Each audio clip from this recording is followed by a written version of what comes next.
Thank you, everybody, for joining. And I'd like to say what a pleasure it is to see the list of such high-level participants joining us for today's discussion. I'd like to begin by inviting Ms. Aisha Khan, Executive Director of the Civil Society Coalition for Climate Change, to give the opening remarks. Aisha, please.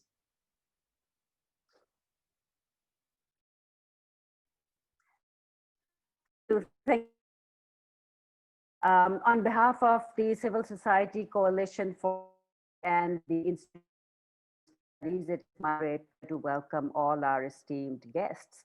It's a great honor for us to have the Special Assistant to the Prime Minister. He is a man who understands the value of nature-based solutions, and he has taken some concrete steps to make Pakistan clean and green. Thank you for joining us today. We also have a stellar group of panelists and session moderators. Each one of them in their own capacity is a sector specialist and an expert with rich experience to and make.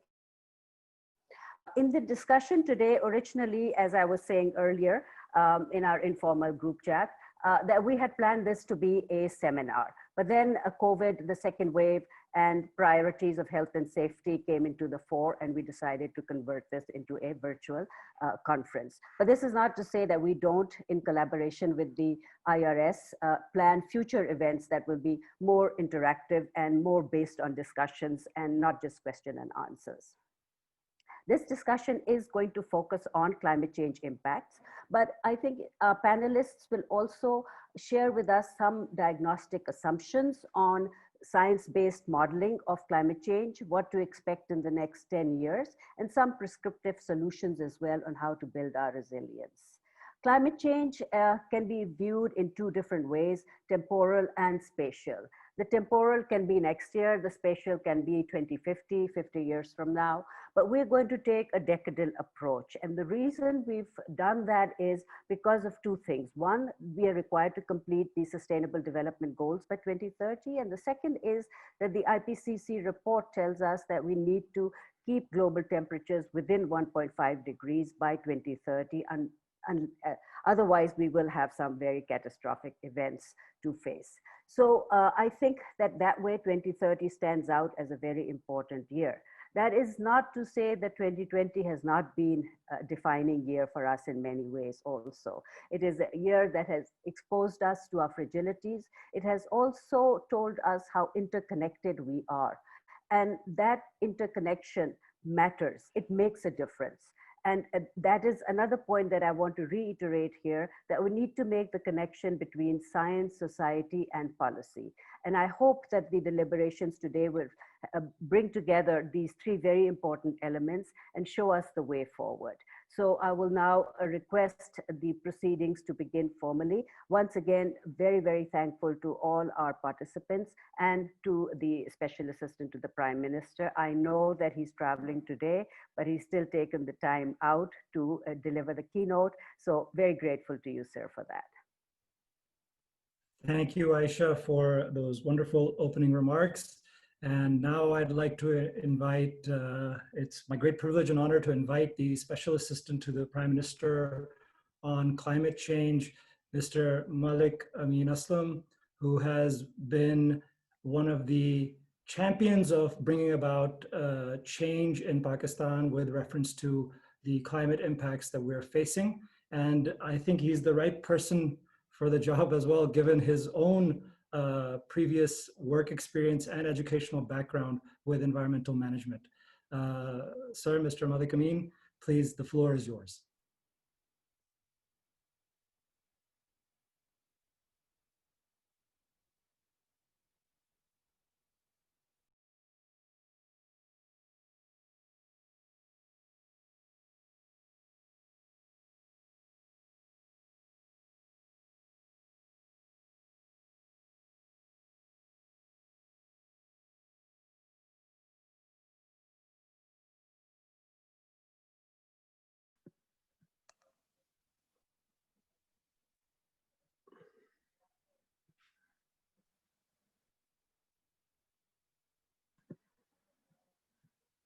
I think Minister Saab's mic is mute if he's speaking. How do we let him know that? Text him perhaps?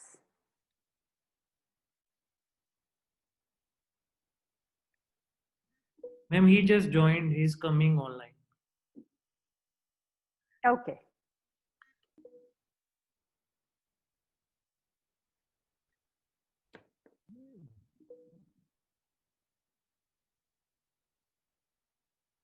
He's online now. You can invite him. Thank you so much, Sir Mr. Malik Amin, Honorable Special Assistant to the Prime Minister on Climate Change. Thank you for joining us. It's a great privilege and pleasure to have you here for this virtual conference.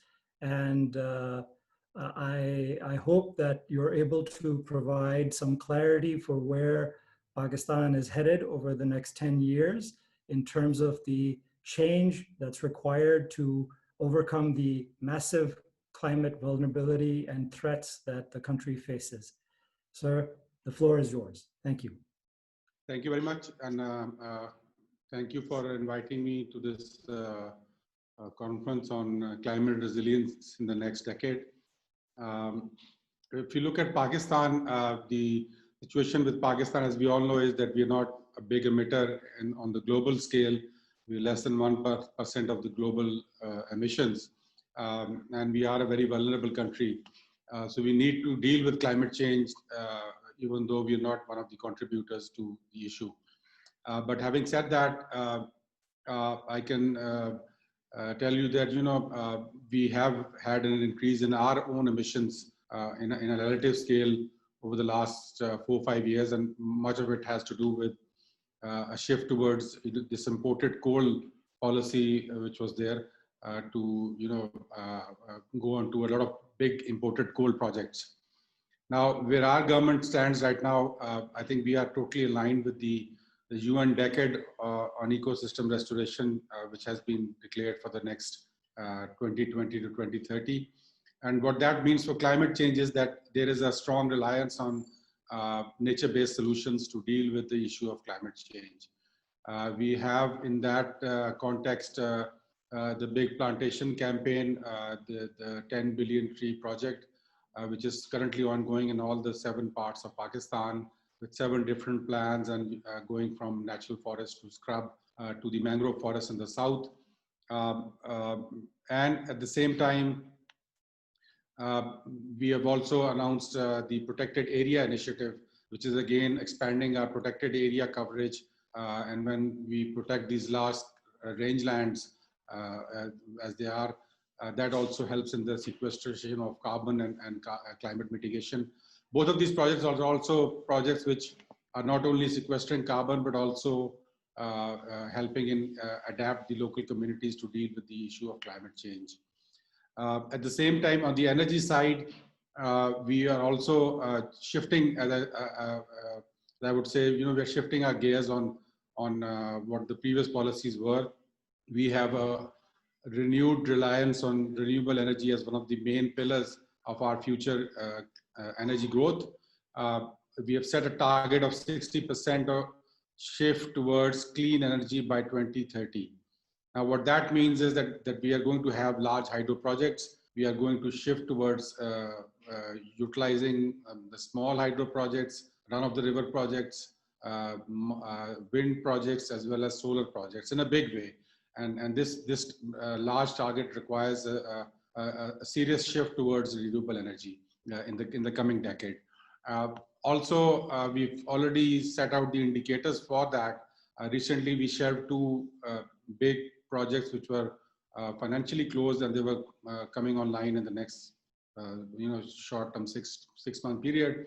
And these were the Rahimyar Khan and the Muzaffargarh coal projects, both based on imported coal, about 2,600 megawatts of it.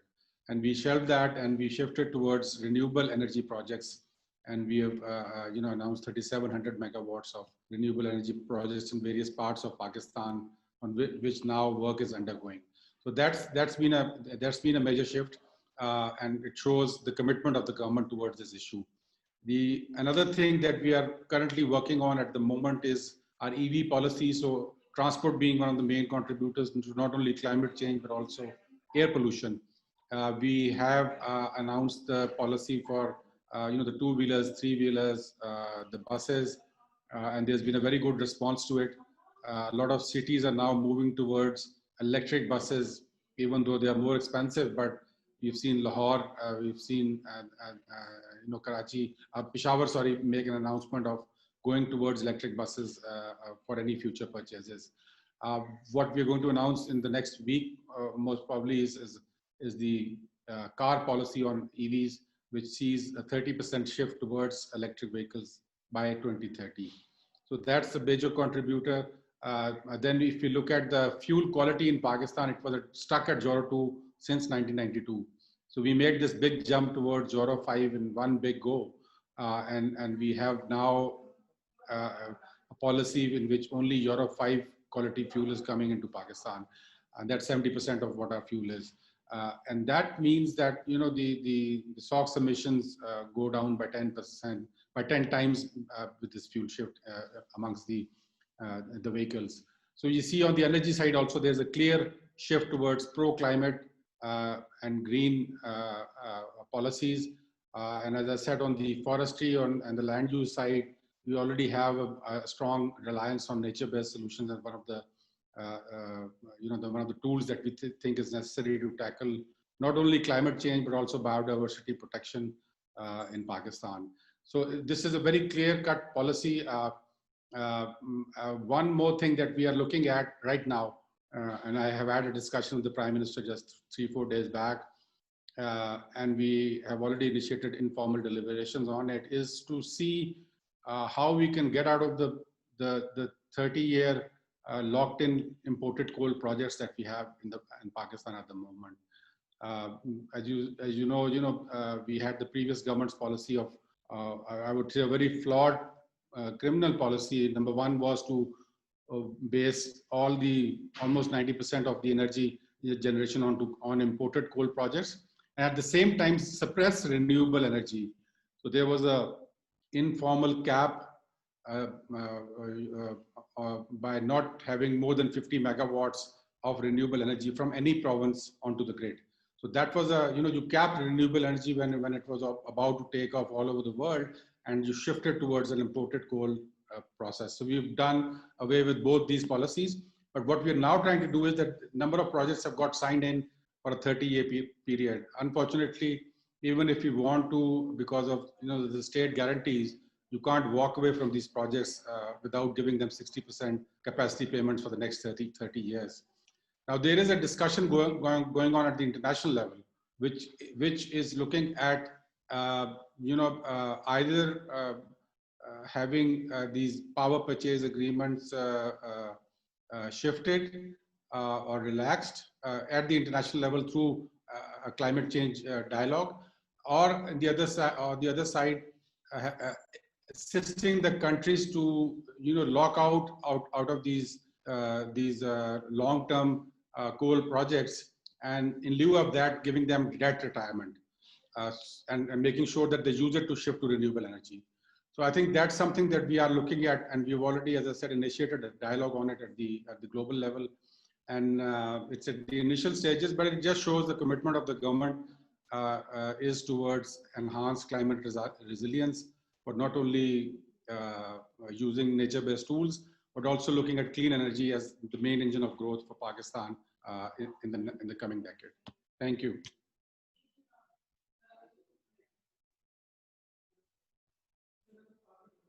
Very well said, sir. Thank you so much. I'd now like to bring forth the opening plenary, which we have titled Contextualizing Climate Risks. And the purpose of this is to give a high-level sense of what exactly faces Pakistan in terms of its vulnerability and the risks associated with climate change. We have our esteemed panelists, Dr. Abid Soleri, who is the Executive Director of the Sustainable Development Policy Institute. We have Dr. Muhammad Hanif, who is the Chief Meteorologist at the Pakistan Meteorology Department. And we have Dr. Ghulam Rasool, who is the Regional Program Manager for the Mountain Environment Regional Information Systems, MENRIS. So thank you so much. I would like to invite Dr. Abid Suleri for his initial comments. Thank you. Good morning and Assalamu alaikum, ladies and gentlemen. First of all, it's very heartening to listen from Malik Amin Aslam Saab all the steps that the government is trying to take in the right direction, and especially when he mentioned about renewable energy as well as the EV policy for four-wheelers for cars. My heartiest congratulations to Malik Saab for taking this agenda forward. Now, when we're talking of contextualizing Pakistan's climate change perspective for next decade, I'll just focus on one important aspect of it, and that is what the international community is calling as food systems now. We have been talking of food security for long. Now we are talking of food systems, and food system is anything to do from sowing of the seed till the food comes in the plates of the consumers. So all those aspects, those are covered under food systems. And with this COVID, it is being realized that our food systems were highly flawed. Those were not sustainable. And if I have to summarize it in the words of so he says that it's criminal when in the world we waste 1 billion tons of food every year, and we have 1 billion people going to bed hungry every night.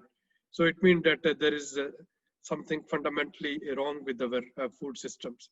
Now, when we talk of food systems in the case of Pakistan, we are talking of water and we are talking of temperature.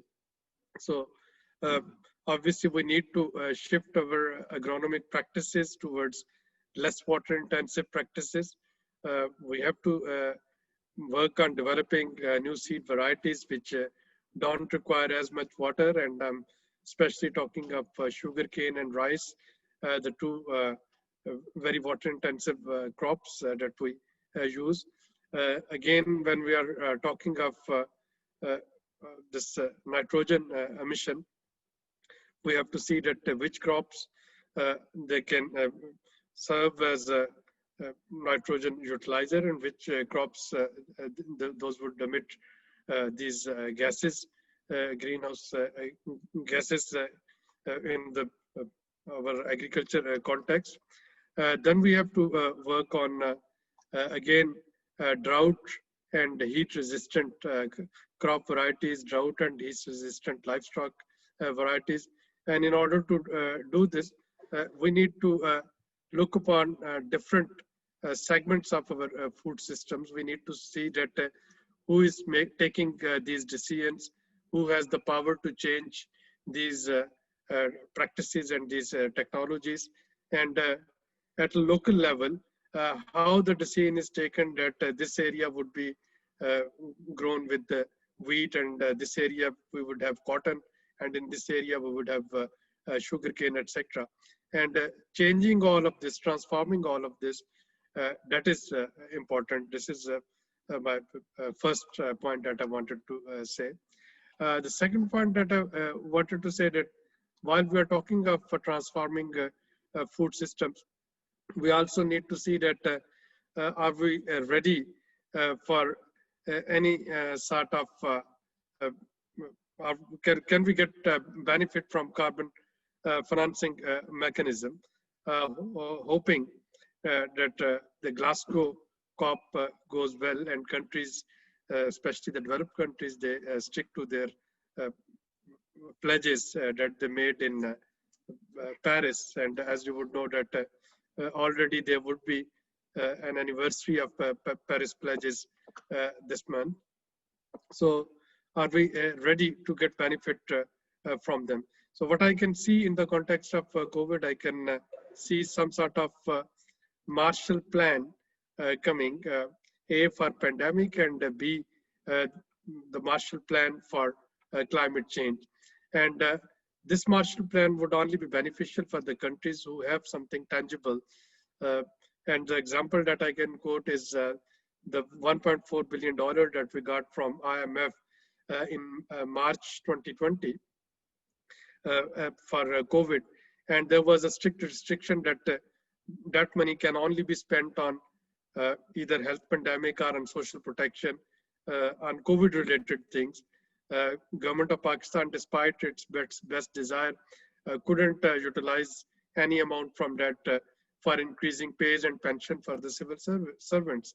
So similarly, the type of financial assistance and financial aid that I can see coming in the context of COVID and for climate change, that would be quite specific for public health infrastructure, for social protection, for climate change, and we need to have some sort of capabilities and capacities to be able to pitch for that money. Debt swap, green recovery, clean recovery. So these will be the type of jargon we'll be using. We have already using them, but we'll be using in next few years after COVID for climate change. And we have to see that how ready we are. And my final point is about, again, in the context of COVID, it's about water and sanitation. Now, when we're talking of climate change, we can't de-link it with environment, and we can't de-link it with hygienic practices, and we can't de-link it with the water and sanitation. So the messages that we give, wash your hands after every half an hour or after every hour, I think, again, we would have to look into our per capita water availability. Per capita water availability, not only for drinking water, but also for sanitation purposes, for other hygienic practices.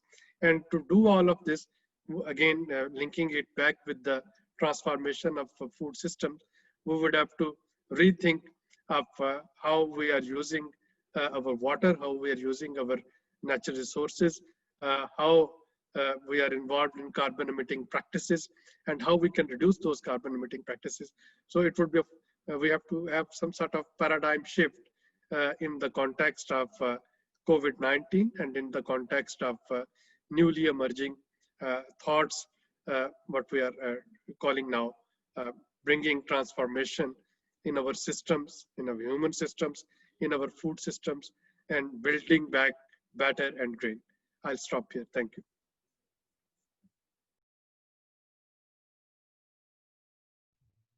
Thank you very much, Dr. Abid, for your thoughts on the matter. I'd now like to invite Dr. Muhammad Hanif, Chief Meteorologist at the Pakistan Meteorology Department, to give his thoughts on the risks facing Pakistan in terms of climate change. So, oh, and if I can request all participants who are not speaking to please mute your mic so that there's sound clarity. Thank you. Dr. Hanif?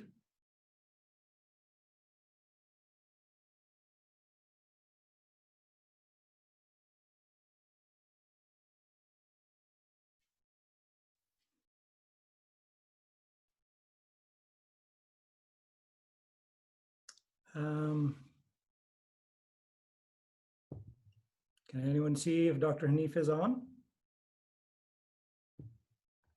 No, I don't think so. He's online. All right, thank you. Then I would request Dr. Ghulam Rasool, Regional Program Manager for the Mountain Environment Regional Information System, to please provide his thoughts, and we'll try to get Dr. Hanif online as well. Thank you. Dr. Ghulam, the floor is yours. Thank you. Assalamu alaikum and very good morning. Thank you very much for providing this opportunity. I would like to share some results of a recent comprehensive study conducted on Himalaya, Hindu Kush and Karakoram region. on assessment of HKH resources conducted by International Center for Integrated Mountain Development. Let me share some slides.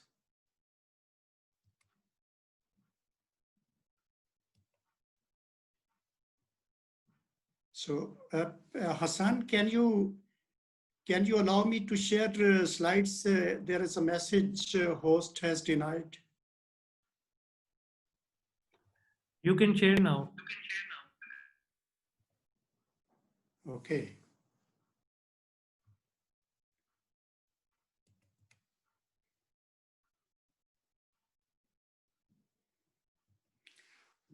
So this is a comprehensive study which is conducted recently, and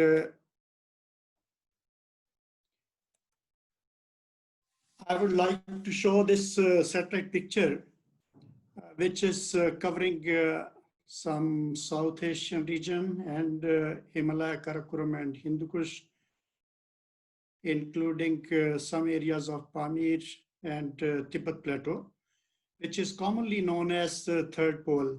It is hosting third largest ice mass over planet Earth after polar regions. And this is global asset for food, energy, water, carbon, and also this is the place where cultural and biodiversity is very much exercised. What happens to this area if something wrong happens in this region? Then 1/4 of humanity will be suffering. And this is a very important actor in climate system dynamics also. And this is playing very important role in changing weather patterns and changing climate regimes too. This is the origin of 10 major Asian rivers, which are supporting 8 regional member countries. More than 2 billion people are benefiting from those water resources. After Paris Agreement, it was agreed that 1.5 degrees Celsius temperature rise will be contained by the end of this century. But due to elevation-dependent warming, this region will be getting more warmer as compared to the global average. According to 1.5 degrees Celsius average temperature rise over the globe, the temperature rise in HKH region will be more than 2 degrees Celsius. According to climate projections, if we look at the mild scenarios where mitigation and adaptation go side by side, according to that scenario, the temperature rise will be 1 to 4 degrees Celsius by the end of this century, relative to the 30 years average of 1976 to 2005. If we follow the current scenarios of emission, RCP 8.5 fits well, and according to that, temperature rise will be 4 to 7 degrees Celsius by the end of this century. This is quite alarming for this region. Okay, what will happen to this region if temperature rise continues? According to 1.5 degrees Celsius increase in temperature, 1/3 of the glacier ice will be washed away. And according to current emission trends, 2/3 of the ice mass will be gone. And snow cover area, snow volumes will be shrinking rapidly. Snow line elevation will be rising up. Snow melt induced runoff peak will be occurring in early summer, and it will be quite stronger. Water, of course, is central to our economy, and water security, I would say this is very much linked with our national security too. Indus River system is fed by Hindu Kush Himalaya and Karakoram glaciers, and these glaciers are receding at a faster rate due to global warming. Climate change will be impacting all the socioeconomic sectors, but water will be its first victim in the form of loss of storage due to immediately melting ice, and seasonal snow will not be converting itself into ice through metamorphic process, because snow pattern is also changing. It is rather its peak is being shifted towards spring. Immediately when temperatures will increase, that snow will be washed away. That will not replenish the decay of glaciers which occurred during the last summer. There will be a greater impact on the people who are living closer to those glaciers due to glacial lake outburst floods, due to flash floods, due to ice damming, due to bursting of dams. And at the same time, there will be a rapidly changing precipitation pattern, which will be affecting the flows in the rivers. And floods, droughts, frequency and intensity will increase. Even they will be co-occurring in this region at the same time. Under such scenarios, there will be a high uncertainty for sustainable development. Predictions about Indus indicate that during the first half of this century, flows will increase due to accelerated melting of glacier ice, and then it will decline. Ganges and Brahmaputra will be experiencing high flows, will be depleting, will be experiencing high flows due to depletion of glaciers, and also the excess of summer monsoon towards this Himalayan region. Based upon these assessments, IC-MODE has developed 6 calls to action. And according to those calls to action, we have to cooperate for sustainable and mutual benefits in the region, to recognize and prioritize the people living around. Water flows downstream, bringing a lot of prosperity, but leaving poverty behind. We have to take concerted effort on climate actions to contain warming to 1.5 degrees Celsius by the end of 21st century. Expedite the actions to achieve SDGs, which are due by 2030, and 9 mountain priorities. Some SDGs implementation monitoring mechanism should be in place so that the progress could be monitored, and there should be some added energy to that process. Enhance ecosystem resilience and halt biodiversity loss and land degradation, regional data and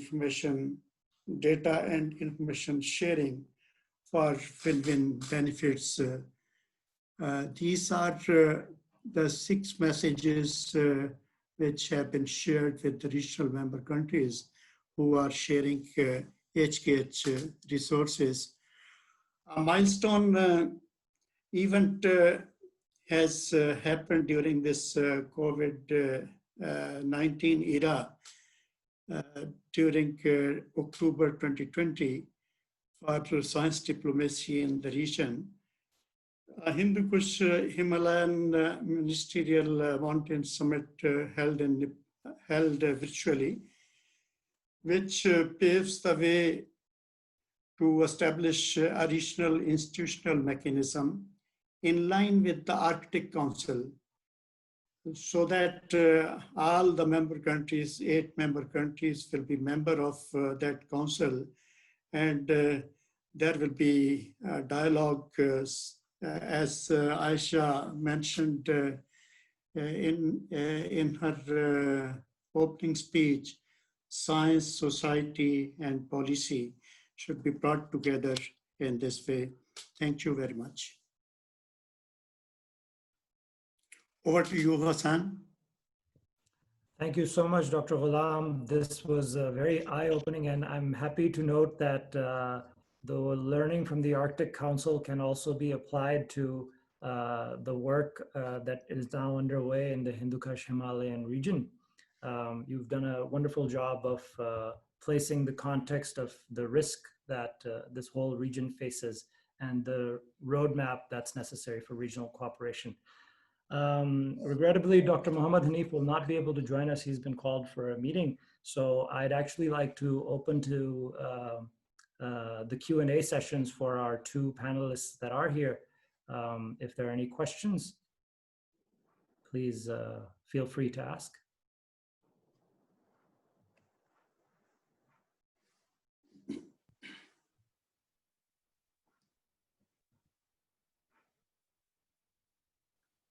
Hi, Hassan. Can I come in? This is Basharat.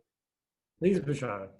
Thank you so much, and thank you to both the panelists for setting up a highly informed and very scary context for what Pakistan can expect. Just had a couple of questions, but I'm very interested in how to pursue some of the recommendations that were given. So firstly, for Dr. Abid Suleri, who spoke about the need to re-examine our food systems as we deal with climate change going forward. And I just wanted to ask him, what would be a good entry point into this very complex sector in Pakistan, and its complexity, not just because of the natural systems, but because of the political systems that also are entrenched within it. We talk about the major crops consuming a large proportion of the fresh water available every year, and them not really generating enough value, both economically but also in many cases nutritionally for the country. So my question to Dr. Abid Suleri is, for someone like me, who's still a very junior member of this class, desperate to look for entry points and solutions, what would you recommend? What should we start examining? At what level should we start? Do we have enough research and evidence to actually start making actionable plans? Are there gaps there? And if we do have enough information politically and from a policy point of view, what would be 1 or 2 important entry points to focus on going forward? Thank you. Well, thank you, Basharat. I think if I have to make 2 picks, I'll start with first agroecological zoning, renew agroecological zoning. All of us know that our agroecological zoning dates back to 80s, although in Punjab recently they did try to upgrade it and modernize it. But for the whole country, we need to reassess and reclassify the country agroecological, the country's agriculture zones according to the climate change and according to the environment we have. Temperature, precipitation, soil system, etc., and then decide what can be grown where and recommend what can be grown where. For example, if I look at my current system of crop sowing, one of the reasons Pakistan is not able to meet the cotton targets for last few years A, of course, the climate change, B, the attack of insect pests, but the C is that much of the cotton area is now under cultivation of sugarcane. And if that keeps on happening, A will be producing sugar with the most water intensive method, when rest of the world can produce sugar, for example, from sugar beet, which is comparatively less water intensive crop than why in Pakistan we have to remain focused on producing sugar from sugar cane, and B, with producing sugar and still importing it, and then importing cotton as well for our textile crop. So that doesn't make any sense.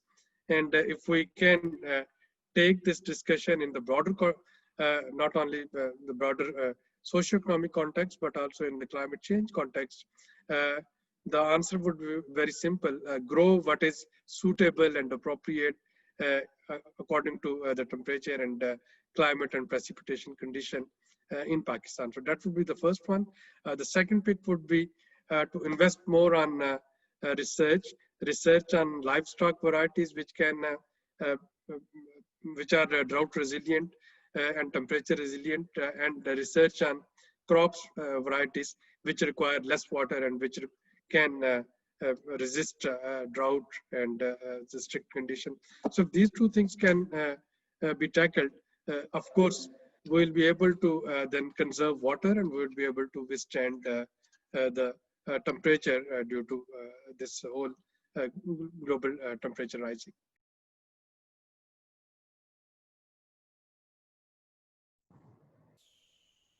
Thank you so much, Bashar, for the question, and Dr. Abid for succinctly responding. If there are any other questions, please. Yeah, I do have a question as well. Please, Aisha. One for Dr. Abid Saleri and one for Dr. Ghulam Rasool. Dr. Abid, we all know we've been talking about what needs to be done. We've talked about water intensive cropping and how it's damaging for the water management. But we actually see no change. So can you identify what are actually the reasons for our not making that shift? And secondly, why has also there been a stagnation in research? We have really not seen new research to support agriculture, whether it is for heat intensive seeds or for low water consumption seeds, etc. So why is that not happening? For Dr. Ghulam Rasool, I would like to ask him that, of course, he's amplified very well that between India, Pakistan, and the region, we have a vast cryospheric space, which is extremely important, and global warming will have a very devastating consequences. EC Mode is serving a very important purpose in bringing regional countries together, science, society, policy. Is there something in your view that you think they can do more in terms of facilitating policymakers to cooperate and actually take the agenda forward in information sharing that will at least provide some safeguard to the lives and support the livelihoods of the millions of people who will otherwise get affected? Thank you. Well, Asha, in case of agriculture, I think it's about time we need to make an assessment of our the results of 18th Amendment. I'm not trying to criticize the debate. I'm not saying that we can roll back or reverse 18th Amendment, but 10 years down the road, I think we need to see that what were the subjects being dealt by federal government, now being dealt by provincial governments, where are the success stories and where we can improve the coordination. So I think agriculture, livestock, food security, unfortunately, is one of the subjects that, in my opinion, is now victim of lack of coordination among different these confederating units, but also between the provinces and the federal government. Second thing is we need to work on breaking silos that prevail among our agriculture academic universities, agriculture research stations, and again there are federal and provincial research centers, and agriculture extension. I don't think that the three they sing together, not necessarily due to any ill motivation or bad intention, but the system simply doesn't support their coordination.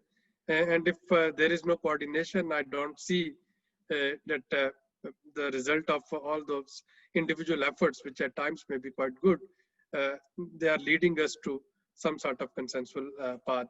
So to be more simplistic, I think that is one of the reasons we are not able to do anything on research, or we are not able to take care of our agriculture, synchronizing it with the changing realities of climate. Dr. Ghulam Rasool, if you could provide your answer to Aisha, and also I realize I didn't let you answer Basharat's question. I'm sure Basharat is itching for your view on his question as well. Please, sir. Thank you, Aisha. This is a pertinent question, very important, I would say. We have to think about this region. This is a very difficult region geopolitically. And EC mode from its own resources and from its regional studies is trying to sensitize the policymakers and planners of this region about the future climate scenarios. What will happen to our socioeconomic systems, and how the livelihood will be at stake. This sensitization is a continuous process, like this smart call to action. This is just reflecting few points, but these points are encircling almost all walks of life, which can help us develop strategies, develop our policies. And at the same time, we are involved in policy making processes also. But when we come to the transboundary cooperation, that is the missing link. Transboundary cooperation is not happening.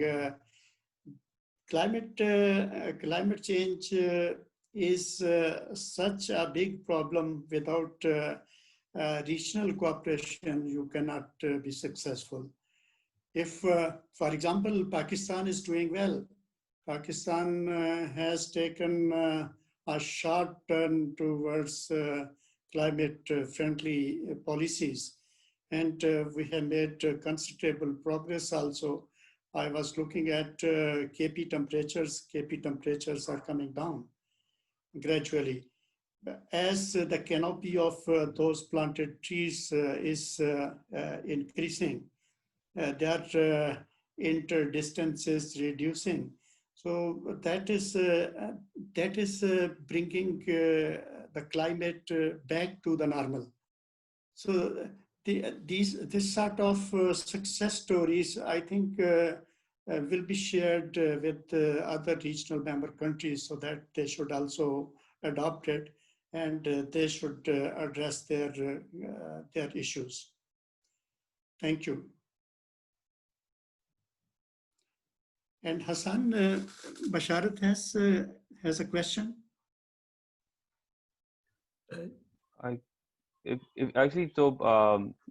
Thank you, Hassan, for the second opportunity. I actually have another question for Dr. Ghulam Rasool. If you don't mind, I can ask that now. Because Dr. Ghulam Rasool, Assalamu alaikum. It's been a while, but always a pleasure hearing from you. Just wanted to know, towards the end of your presentation, you said that ICIMOD and also other actors working in this area focus a lot on establishing linkages between research and policy and action. And I was just thinking some of the things you said about what we can expect, how we can expect precipitation to behave in the HKH, and the fact that a lot more precipitation will be coming down as rain instead of snow. These have very clear implications for how we manage variability of flow uh, for example, by the way we operate our mega storages, our dams, right?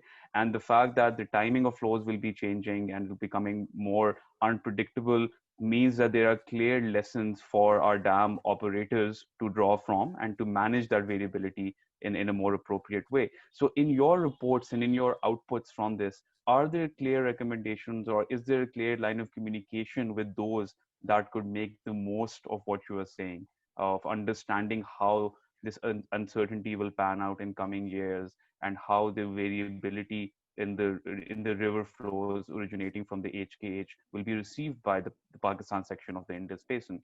So I'm just wondering if that communication is ongoing, because this is a very comprehensive report, and some of the lessons of it are quite important for people who are managing our river systems and our storages. So just any thoughts on that? Thank you. वालेकुम सलाम। आपके साथ काफ़ी देर के बाद मुलाकात हो रही है। Thanks to virtually, at least we are meeting each other. Your question is about especially the precipitation uncertainty. In future, Sharat, there will be increased uncertainty in precipitation patterns, especially in Pakistan and this region. Monsoon will be more and more vigorous, and it will be not only bringing a lot of water in heavy spells, but at the same time, it will be reaching to the higher heights where glaciers are located. Look at Chitral, what is happening every year. In the past, there was no monsoon reaching in Chitral region, Chitral and Upper Chitral, Lower Chitral and Upper Chitral. But now, very strong incursions of monsoons are bringing monsoon system to Upper Chitral also. During last summer, there were two events of flash flooding in Upper Chitral. And people were surprised that this was not happening in the past. So these surprises will be with us. And one thing which we should be very clear in policy formulation, that we have to enhance our water storage capacity. These two dams are being silted, and their capacity is at stake. And the capacity, when we will enhance our capacity, we will sustain our river flows. And we will be meeting the environmental flows which are downstream people are claiming that those environmental flows are not maintained. Therefore, mangrove population is eliminated, and there is sea level rise and intrusion of seawater into the agriculture areas. So this will be the solution. I can recall when in early 90s climate change was appearing. It was signaling its impacts. Immediately, countries moved to build up their water storage capacity. Look at China.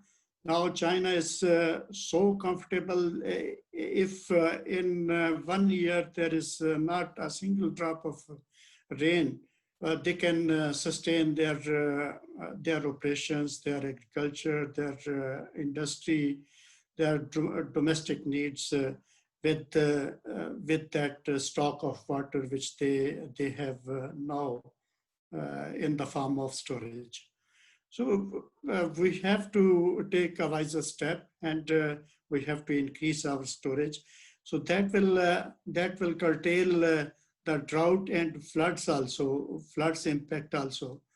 This is one solution which is in my mind. And sometimes if you give this presentation in Sindh, So they will say he is Punjabi, therefore he is talking about dams.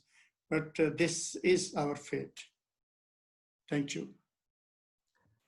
Thank you so much, Dr. Abed Suleri and Dr. Ghulam Rasool, for your time and your thoughts, and to Basharat and Aisha for their questions as well.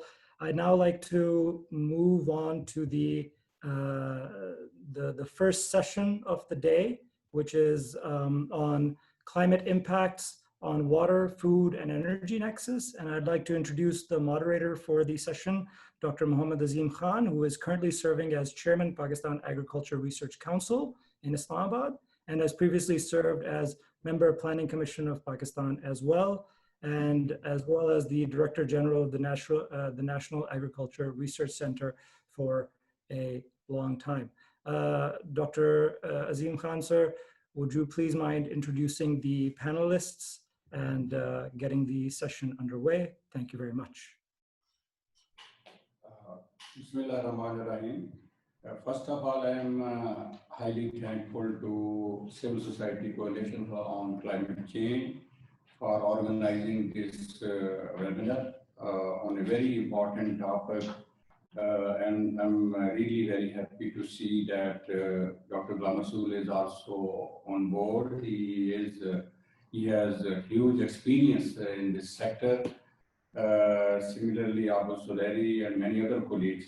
And the session that I am supposed to moderate is climate impacts on water, food, energy nexus, and everyone can understand. I was just listening from Dr. Ghulam Rasool that how the glacier melt scenario and monsoon scenario, then water flows, water availabilities, and then also accordingly these events, climate change events, abrupt events happening in Pakistan, and we can all well imagine that during last 3-4 years, the whole agriculture production scenario has changed and it was mainly due to climate change impact.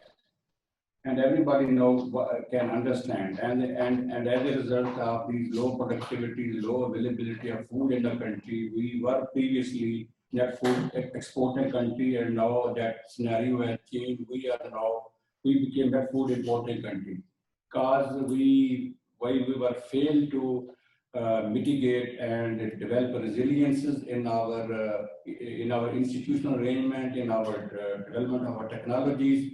And as a result of these abrupt climate changes, we have been suffering. Country has been suffering in terms of food availability, food inflation, as well as a huge foreign exchange burden that was earlier was also very difficult to bear. That burden has further increased in terms of trade deficit because we are now heavily importing even basic grains like wheat as well as sugar. So I think I have with me 3 panelists, very renowned professionals. Number 1 is Dr. Arif Gohir, and then Dr. Arif Anwar. Then we have Mr. Aftab Aman. I think looking at limited time available in this webinar, I directly invite Dr. Arif Gohir to share with us on his experiences and his empirical evidences, knowledge related to climate impacts on water, food, and energy nexus. Dr. Arif Gohir, please.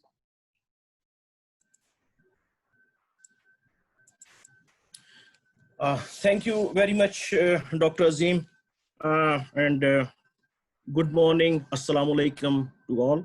I am very much thankful to the Civil Society Coalition for Climate Change and the Institute of Regional Studies and the organizers of this virtual conference for inviting me to participate and share my thoughts on the climate change, agriculture, and food security aspects in the national context under the agenda for 2030. I'm thankful to Dr. Abed Suleri and Dr. Ghulam Rasool for setting the stage to talk about the impacts and vagaries of climate change on agriculture and food security of the country. As we see the latest coupled model intercomparison project 6 models, these all models display a higher sensitivity to the greenhouse gas emissions over South Asia as compared with the CMI P5 models. The multimodal ensemble from these 27 models projects a continuous increase the annual mean temperature over South Asia during the 21st century under the future scenarios. As far as the near future period is concerned, the annual mean temperature averaged over South Asia are projected to increase by 0.8 degree, 0.9 degree, and 1.2 degree C under the socioeconomic pathways 2.6, 4.5, and 8.5. These projected temperature changes are largest over the northwestern part of the South Asian domain, covering the northwestern parts of India and Pakistan. This modeled higher warming in the region put this part of the region very vulnerable, and it will have serious repercussions for our snow ice accumulations as well as cropping patterns. If we look at the annual mean precipitation projections over the South Asia, the rate of change varies considerably between the South Asian countries. By the end of the 21st century, the area averaged annual mean precipitation over South Asia is projected to increase by 8% to 25% under a certain set of scenarios. And this projected annual mean precipitation show a slight variation for the individual countries, and the largest increase in annual mean precipitation is projected under the SSP 8.5 scenario.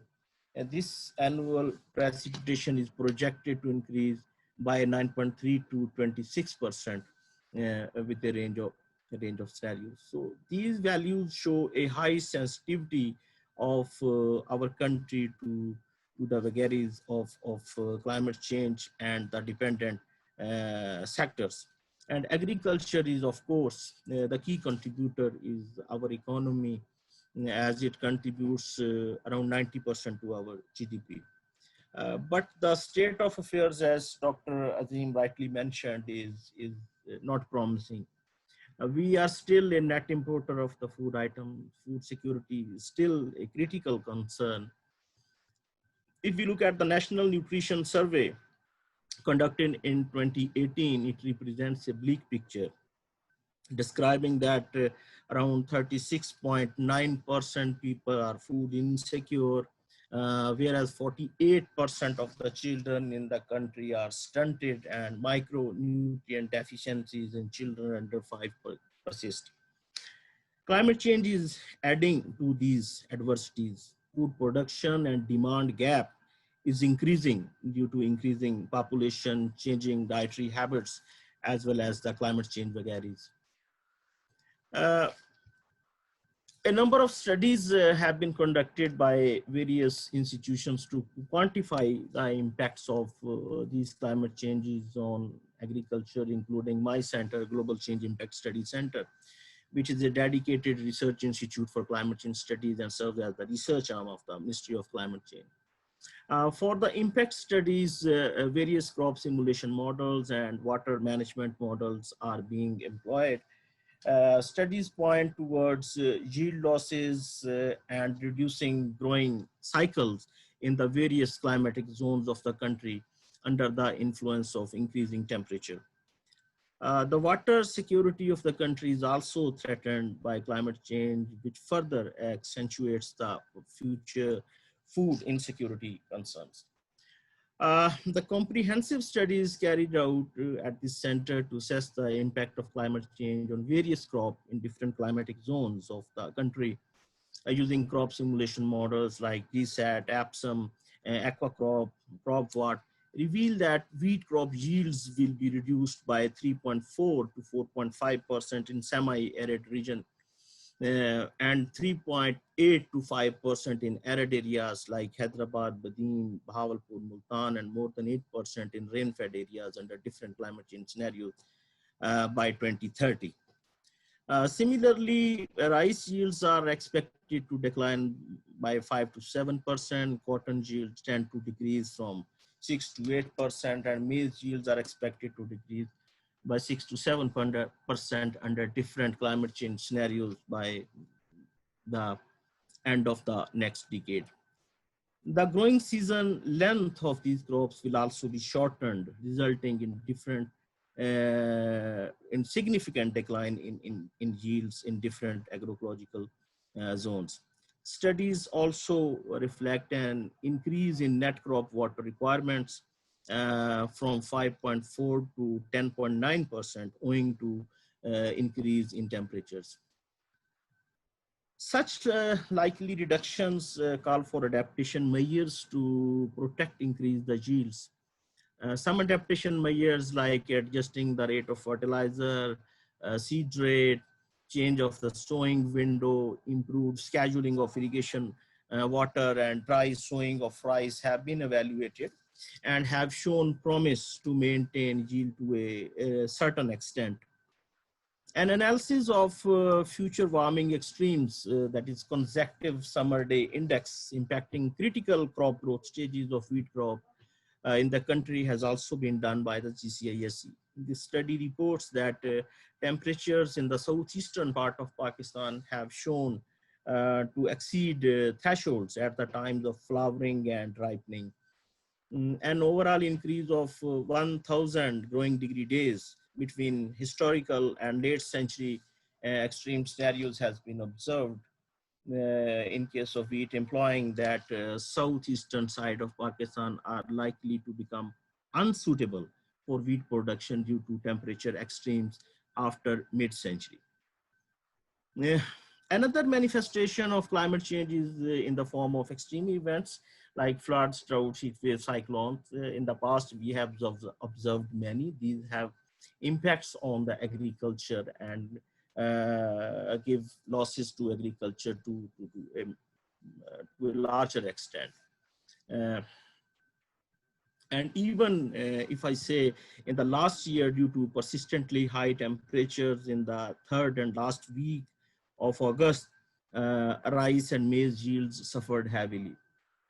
I will say Pakistan is in a forced state of adaptation. As already mentioned, agronomic adaptation strategies like fertilizer adjustment, seed rate, and sowing window adjustments, or improving the irrigation scheduling can fulfill the adaptation perspective to a limited extent. I will say just to 0.5 to 1 degree C. But under the anticipated rise in temperatures of 3 to 4 degrees C, we have to go for crop diversification and developing of the varieties that are heat resistant and drought tolerant. Dear participants, here I would also like to flag that agriculture places a significant pressure on climate as well. As per the greenhouse gas inventory prepared by my center, agriculture is responsible for around 175, 176 million tons CO2 equivalent greenhouse gases through enteric fermentation, manure management, agriculture soils, paddy farming, and field burning of agriculture reduce. Given this substantial contribution of agriculture to GHG emissions, there is a critical. Can you please wind up within 1 minute? Okay. There is a critical need to develop strategies to reduce these emissions. I will say a number of climate smart practices have already been identified, but it awaits realization in the fields, and it can be possible only if an enabling environment is created through science, policy, institutional, legal framework, and good governance. We are lagging behind in SDG 2, and a lot needs to be done to ensure food security. We need to further strengthen investigations on improvements to crop and climate projection models and agromet advisories. And in the end, I will say the most effective approach for developing appropriative adaptive management strategies will involve active collaboration between stakeholder, farming communities, technical professionals, and policymakers. Scientific findings with policy support will offer the best chance to achieve the sustainable agriculture intensification required to meet the national future food needs. With this, I will say thanks to you for listening with great patience, and I am available for questions if any. Thank you, Dr. Azim Sir. Araf, thank you very much for highlighting the impacts of climate change in relation to the evidences that has been generated from different models, specifically to Pakistan situation, and also highlighting some of the resilience or adaptation that has been happening in Pakistan, and similarly what we have to do in future if we really want to adequately address this climate change scenario. Now I request my other colleague, Dr. Araf Anwar, for sharing his knowledge and wisdom. Dr. Araf, please. Thank you. Sorry, let me, probably best if I put the video on. Thank you very much. Sorry, I'm going to have to take my glasses off because I can't read. Dr. Azim, my name's Arif Anwar. I work for the International Water Management Institute. My background is really irrigation and water resources. We've already heard from Dr. Rasool, and I'd like to pick up from there. Those of us who are familiar with our hydrology of our Indus Basin, we know that it's in many ways very unique, and it is an endowment of this country, that our largest reservoir is actually what he referred to as a third pole. That is really where all our water is stored.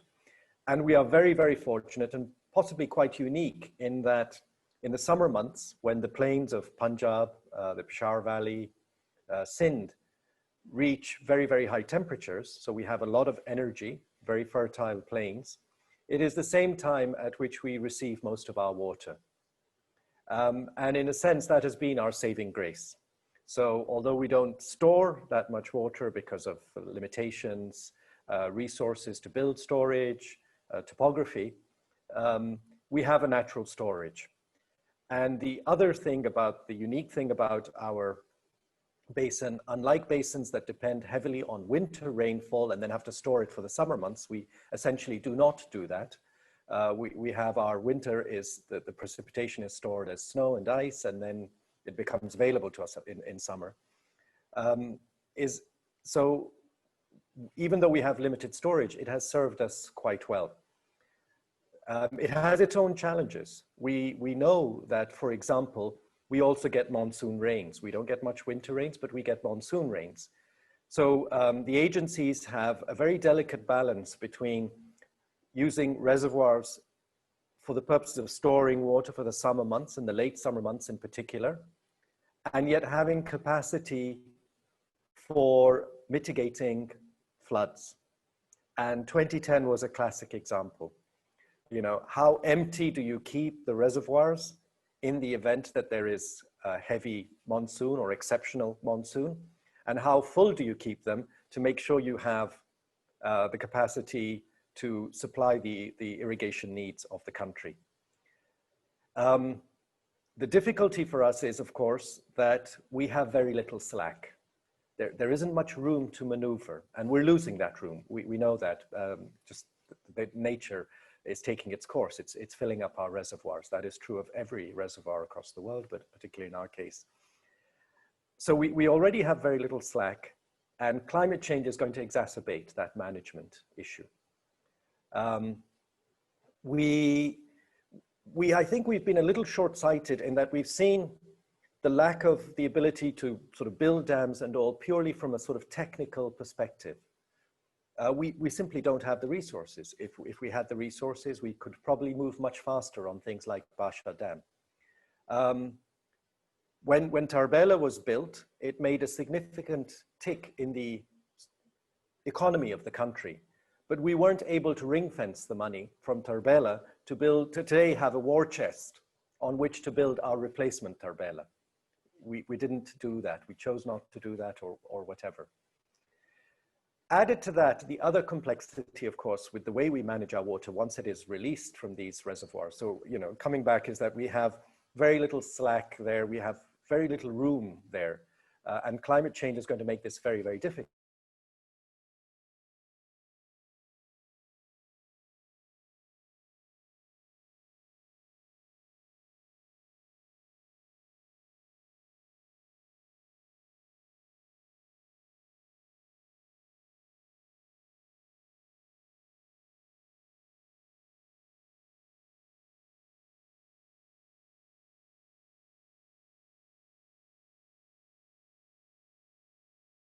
Of technologies, modern technologies in the agriculture sector, we really want to promote climate smart agriculture in Pakistan. So all these are challenges and opportunities for all of us.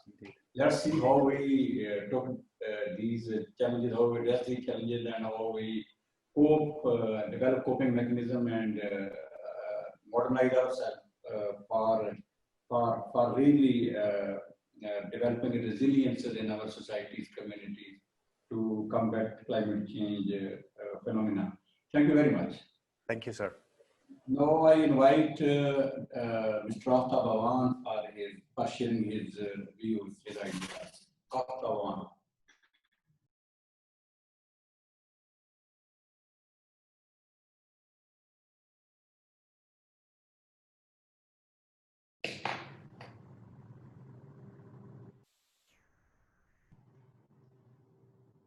Aftab Awan. He is available or not? Because third panelist is Mr. Aftab Awan. Sir, I think he is not online. He is not online? Yeah. So what should we do now? Should I wrap up this session? I think you may want to open it for Q&A, and Okay. yeah, and if the other two panelists have extra time, so in case either Dr. Arif or Dr. Gohir want to add on to their presentations, they have the time now. Okay. Okay. Any volunteer from both Arifs, if they want to say something very important, what they could not say because of time limitation in their previous communication, they can add on. Otherwise, I can say a few things. I also have a question, Dr. Azim, for Dr. Arif Anwar. You mentioned that we did not capitalize on Tarbela, and then we were not able to build a war chest to head towards a second Tarbela. In the next 10 years, how important is it to actually put down on the ground mega dam projects versus other more microhydal or small dam, these types of storage capacities? How important is that war chest, and how important is it to put a Tarbela on the ground or a Tarbela-like thing on the ground? This question is from Arif Anwar. Okay. Would you like to respond to this? So I don't think it's a either or issue. So let's start with the natural resource management or the water resource management. You know, since Tarbela, our entire system has been built around having at least that level of capacity to both manage our water, to shift it, at least within the season. So it allows us, I mean, Tarbela is not, it doesn't store enough water between seasons, but it allows us to shift it to the latter part of Kharif and early Rabi and things like that. The entire system, the nation is built around that. And so we need to retain that capacity in some shape or form. Small dams, I mean, if you talk Balochistan or something, the only way they can really develop water resources, particularly try and manage groundwaters, is probably through those smaller dams. We haven't had great success with small dams. The model has tended to be that the government invests in the infrastructure, the reservoir, the dam, leaves the downstream area to the community. It's more social than it is engineering, and we haven't had great success with that. But it's not either or at all. I think we would do that. When I talk about the war chest, what I'm really alluding to here is how do we make the investments we make in water resources sustainable, both environmentally and financially? So for those of us who are familiar with how national assets are resourced, they usually typically would be something like a 60-40 split between, you know, the operation is going to be 60% from the irrigation services it provides and 40% from the power. Now the power revenue is relatively straightforward, despite even the devolution, despite the electricity companies, there is an income stream. The Ministry of Water Resources doesn't share that. So the Ministry of Water Resources finds itself at loose ends when it comes to resourcing that. You know, this is not to say that Tarbela did not benefit, and this is not unique to Pakistan. I'll give you a completely separate analogy. You take North Sea oil resources. The Scandinavian countries, Norway, for example, when they started to exploit North Sea oil resources, they built up a huge sovereign wealth fund. Those of you who are familiar with it, the sovereign wealth fund in Norway is larger than that of Qatar. It is what is actually allowing Norway to completely electrify its transport system. It is why Norway has some of the largest volume of electric cars and so on. In contrast, the UK also exploited from the North Sea, but it did not build that sort of a war chest. And so today it doesn't have that kind of money to call upon. You allow the money to go into the economy, and you know, for those few years, the economy grows wealthier and richer, and so we have benefited, the economy has benefited from Tarbela, but we find ourselves in a difficult situation. How do we replace Tarbela today, and how do we pay for it?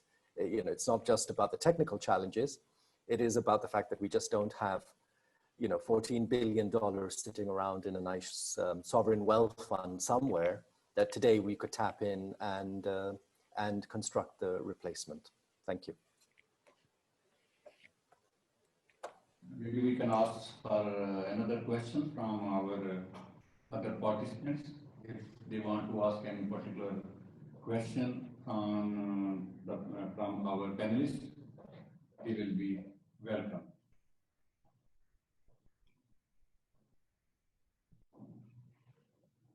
I have a question for Dr. Arif Anwar, please.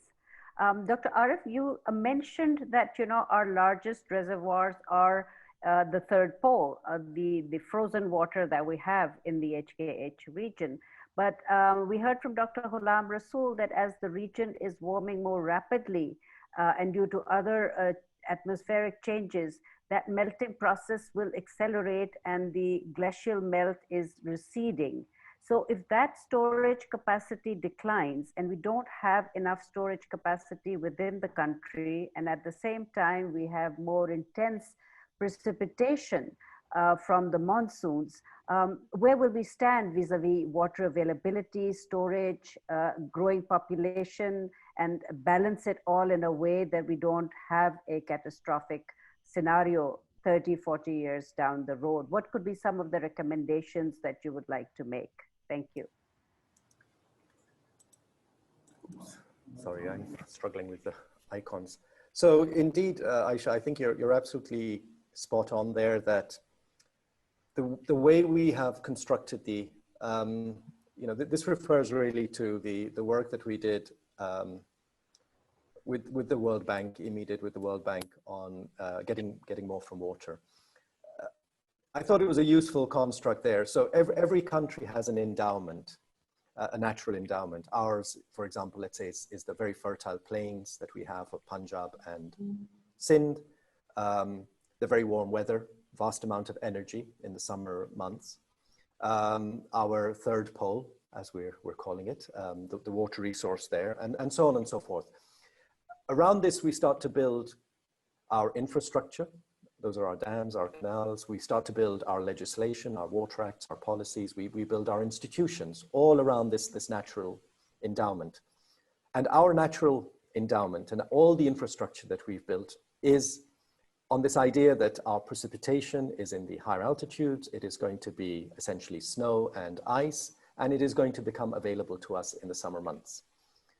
You know, we'd have to, in a sense, rewire the system if we were to start to experience less of that, lose that reservoir in the high altitudes, the third pole, and we start to get more precipitation, whether it is winter rain, like winter rains in Chitral, or even monsoon rains, and then we have to use the same reservoirs for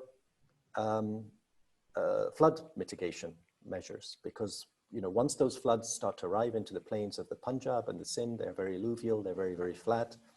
They not only are devastating, they hit the poorest, because often poorest are around the floodplains, and they stay there for many, many days because of the thing. So we do need the infrastructure, but we need to revisit the way we manage that infrastructure. It may mean, for example, that we have to have more slack in our reservoirs in the monsoon months. And if we don't get the monsoon, then we will not have the water for our early Rabi crops, and that is particularly, of course, wheat. We will have to rethink that, you know, especially given our population, is the future really that we are going to be importing wheat?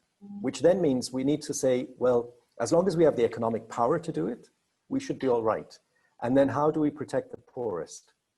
And that's where social programs come in. So the answer is not in a single thing. It is much more complex and, you know, multidisciplinary as well. The answer does not lie alone in one silo.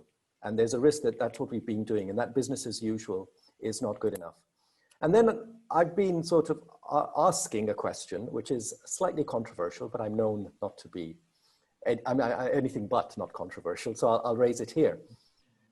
The way we, you know, the way we price water, the way we think, the way I see it, we don't actually charge for water, and that's why groundwater you can abstract and all. We have a charge which is primarily for the service of getting the water from a dam, from a canal into your field. Fairly nominal, although it's gone up recently. Is it time for us at least to have a more serious conversation that we really need to charge for water? Not really just about the pricing, but we charge for water, whether that is groundwater or whether that is surface water. Not just the service of, you know, it being delivered to your house from a tube well or from a canal or something like that. Because we need to finance the infrastructure investments. No matter how, we cannot escape that we will have to invest in infrastructure. But the problem is that we simply cannot finance it. And our only recourse is always the development financial institutions, the international banks around the world. Thank you. No. I think, can I now just wrap up this session? Still we have time. Dr. Azim, thank you very much. I think I'm very highly. You want to ask something? Yes. Assalamu alaikum, sir. Sir. Nice to hear from you after a bit. Thank you. If time allows, I have a quick question for Arif Gohir. Definitely, sir. Yeah. Okay. Arif Gohir, last year's cotton yield decline is due to impact of climate change. I have gone through weather data of last year. There was nothing wrong at the sowing time. There was nothing wrong during the crop cycle. Then what was the impact of climate on the yield of cotton are, let me argue that we are blaming climate change every time.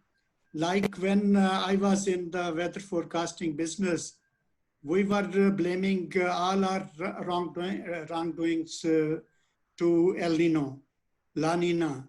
So there was apparently no adverse impact of climate as the data indicates. Then can you please let me know, Ministry of Food Security has given this reason in its report. What type of climate change was there which impacted cotton yield? Thank you, Dr. Lamsul Saab. Very, very pertinent question. Climate change is not the sole factor in the reduction of, you're talking about only cotton. So and that particularly for the last year's cotton. So climate change is one of the reasons, but not the whole reason in the overall production, as well as in the productivity of the decline. At the time of cultivation, the other incentives to the farmer or the market non-availability due to poor uptake of the produce, these are another factors which also contributed and make the farmer to take less interest in the production of cotton. So very first thing we have to take is on the area sown. There is slight decrease in area. Then we also need to take into account the time of sowing, the type of the varieties they are sowing. So these will lead to the productivity of very, very particular crop. I agree that climate was smooth. There were no temperature hype at that time, except in August. If you look at the data of August last year, 20 August till 31st of August, so the temperature exceeded above 43 degrees C in some areas of the cotton zone, as well as in the rice zone, as well as in the maize zone. So all these three crops suffered due to this temperature increase of certain days. And definitely our crop varieties are touching the temperature thresholds right now. Even a minor increase in the temperature at that very time leads to a major reduction in the yield. I have not myself calculated the impact of that sudden rise in temperature on cotton, but as far as my working is concerned with rice and maize crops, so in rice, there was almost 20% decline, and in maize, even more than that. Farmers only get cobs without grains. So there are multiple factors. Not only the climate is, again, I will say, responsible for that. We have the shift in areas. There was another question in the beginning about the crop zones and agroecological zones. Agroecological zones, everyone is talking about of making new zones. But my question to all the experts is whether we have implemented our first zoning. If implemented, then why rice is being grown in Bahawalpur region? Why sugarcane is grown in that region? And why the economic incentives to the communities raising the cotton are what you can say reduced, and the incentives being given to the farmers who grow rice and sugarcane. So these are, agriculture is a complex system, you can say. We are wrongly putting everything in the basket of the climate change, though climate change is having a major impact. But we also need to consider and isolate the share of each of our decision, including the climate change.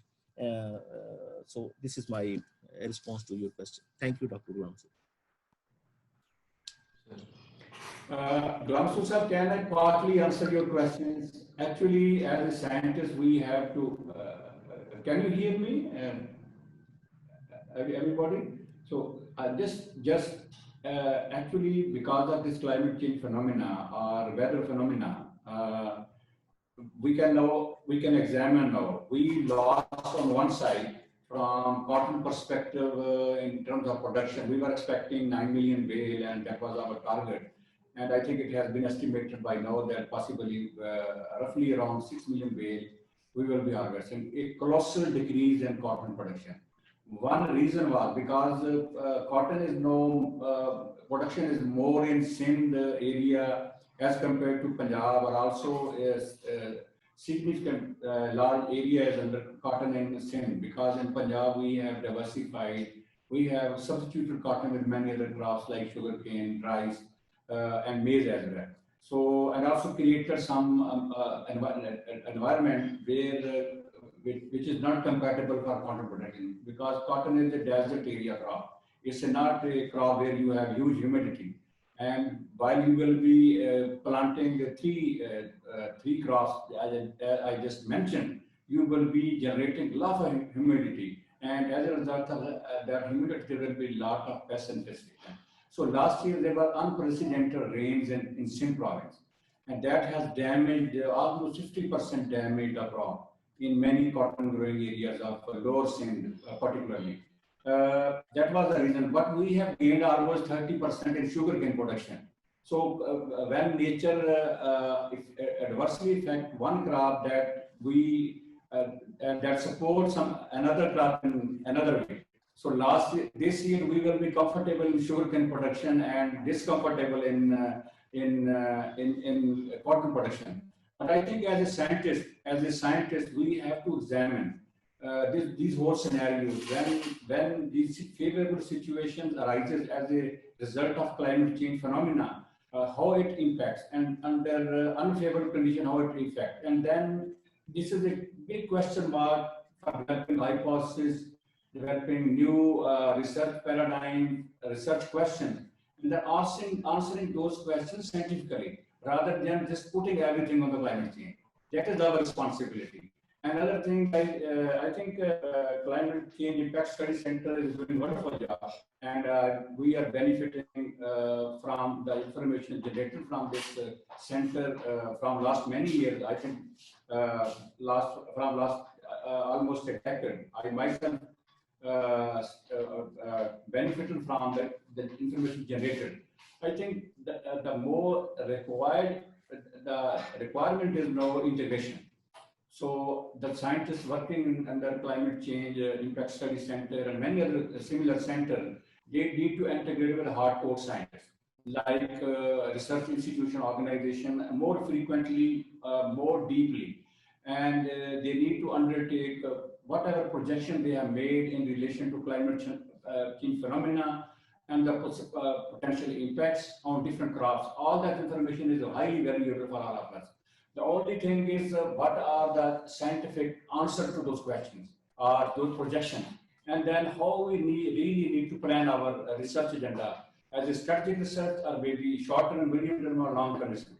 That is what is required, and I think more integration is needed between the research institutions that are supposed to develop crop varieties, technologies, many other things, relevant things related to climate change phenomena. That is what is required if we really want to develop resilience and appropriate adaptation strategy in Pakistan. That need to be focused more. Although here and there we are doing, but not in a very integrated way. That is what is required. I just want to mention two things. In PARC, in the national NARS, at PARC we are currently establishing two centers that is for speed breeding. Because speed breeding, usually the breeder takes 6, 7 or up to 12 years for developing a variety. Under climate change scenario, we need to really have a facilities where we can shorten this varietal development scenario from 7, 8 years to 2, 3 years. For that purpose, we learned from Chinese, and we are installing two speed breeding centers at NARC.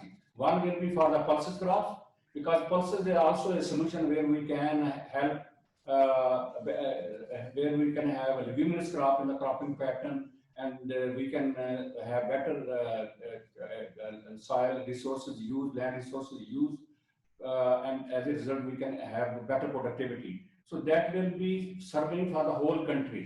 One for the cereal crops, other is for the leguminous crops. Two speed breeding centers with huge investment, and also collaborating with the Australian, because they have quite good experience, expertise for running these speed breeding kind of facility. So we will be interacting with them. Then there is another aspect which is RDI, because we know that in Pakistan, as compared to other neighboring countries, if we compare use of high efficiency irrigation system, it is drastically low in Pakistan. That is another area we really need to have a very strong backup of service provider that can help, and also develop these high efficiency irrigation system compatible to our cropping patterns. Because whatever we are suggesting, that is not compatible to our cropping pattern. Farmer has to dislodge these systems for different cropping system or cropping pattern. That we cannot make very good headway, and also don't have many grassroots level service provider to popularize those kind of rights. And there is another area in this session that we were supposed to discuss about the energy. Energy and water nexus, high efficiency use nexus are very, very high. If we will be having a high costly energy at farm level, or low energy or disruption in the energy, and we expect that farmer will be using high efficiency irrigation system and conserving water, having more productivity, it will be a false expectation from the farmer if energy cost is very high. So no windows are available, and also there is a new technology that has been developed by Israel, and then American companies. We are now introducing those technology in Pakistan. It is called responsive irrigation system, and it is without human intervention. Once you install this system, they respond to different crops. Crops need demands 24 hours. Demand varies. Humanly, you cannot manage those demands. So those technologies we are introducing, and also entering into some kind of agreement with those companies to produce those technologies, manufacture those technology in Pakistan, so that they may be available at cheaper cost. Another aspect is it's not only the land. Pakistan. Sir, I will finish. So another thing is we have almost 12 million acre feet of water available in our Rotkoi system in mountains that we are not harvesting. Dams also, there are good news that Bhasha Dam will be completed in 2028. Possibly that will give us a bit a better leverage, where we will be having more than 28 days water storage availability in Pakistan, and that will cater some of our deficiency that we have currently. So energy, and then orthodox agriculture, because I don't have time, I can, we at PRC is now in collaboration with some innovation from the farmer side, very in a formal way, trying to popularize these technologies that will help us to have more productivity, less cost of production, or high profitability. I think those scenarios are that will be mainly built on incorporating residues or using residues as mulch, building organic matter, and having high productivity. All these things are in our many way doing. I think I'm very thankful again for the panelists and for this civil society forum for really learning from each other. And then possibly we hope that there will be better integration and we can benefit from this knowledge base, and develop the right kind of technology, strategies, knowledge, and passed down to the farming communities for the benefit of for the people of Pakistan and the world humanity. Thank you very much. Thank you so much, Dr. Azim, for moderating and providing the perspective on the work that NARC is now undertaking. I'd like to move forward to our second session, which is on disaster projections and its socioeconomic impacts. And I'd like to introduce the session moderator, Lieutenant General Omar Mahmood Hayatab. He has previously served as chairman of the National Disaster Management Authority for Pakistan, and during his service of more than 35 years, he has held various command, staff, and instructional appointments, including Instructor Class 2 in Ordnance College, Maliri Cantonment, General Staff Officer 2 in Military Service Secretary Branch in GHQ, Assistant Director Ordnance Services in Force Command Northern Areas, as well as other posts. And he has also served as chairman of Earthquake Reconstruction and Rehabilitation Authority. So I think you're the right person, sir, for moderating this session. Please, I'll give the floor to you and to introduce the panelists. Thank you.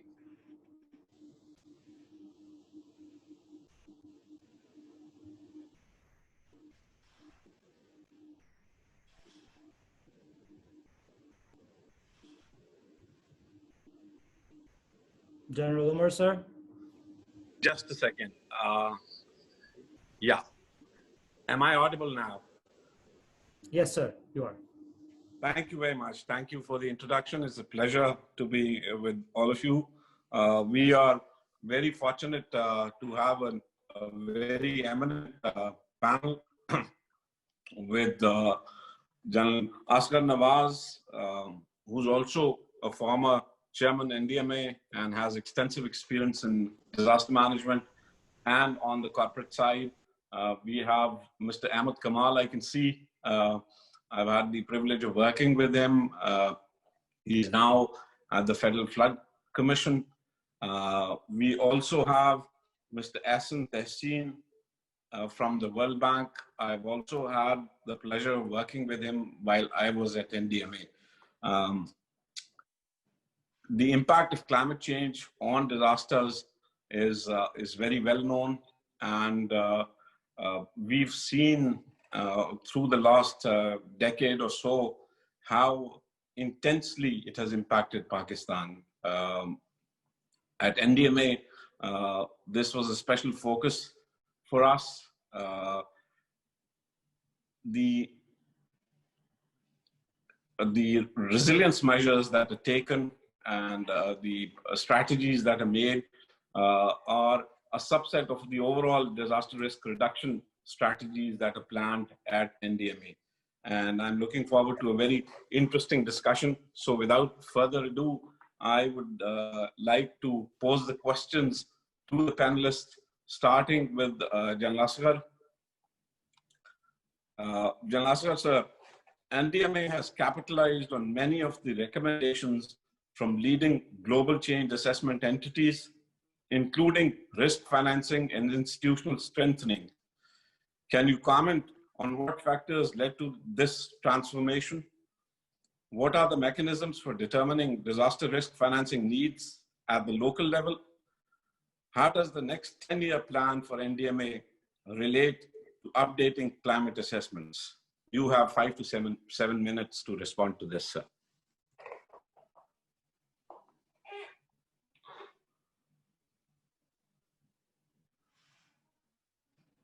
General Asghar, sir, you're not audible to me. Am I? You are now audible. Right. Thank you very much, General. And thanks to the Civil Society Coalition for Climate Change and IRS for inviting me in today's virtual conference. I'll start by, just commenting on Pakistan's geographical dictates. We understand that we have a hazard matrix in which we are exposed to the hydrometeorological disasters, hazards of all natures, namely the floods, landslides, storms, etc. The climatological hazards to include drought and drought, and the geophysical hazards of earthquake being in the active seismic zone.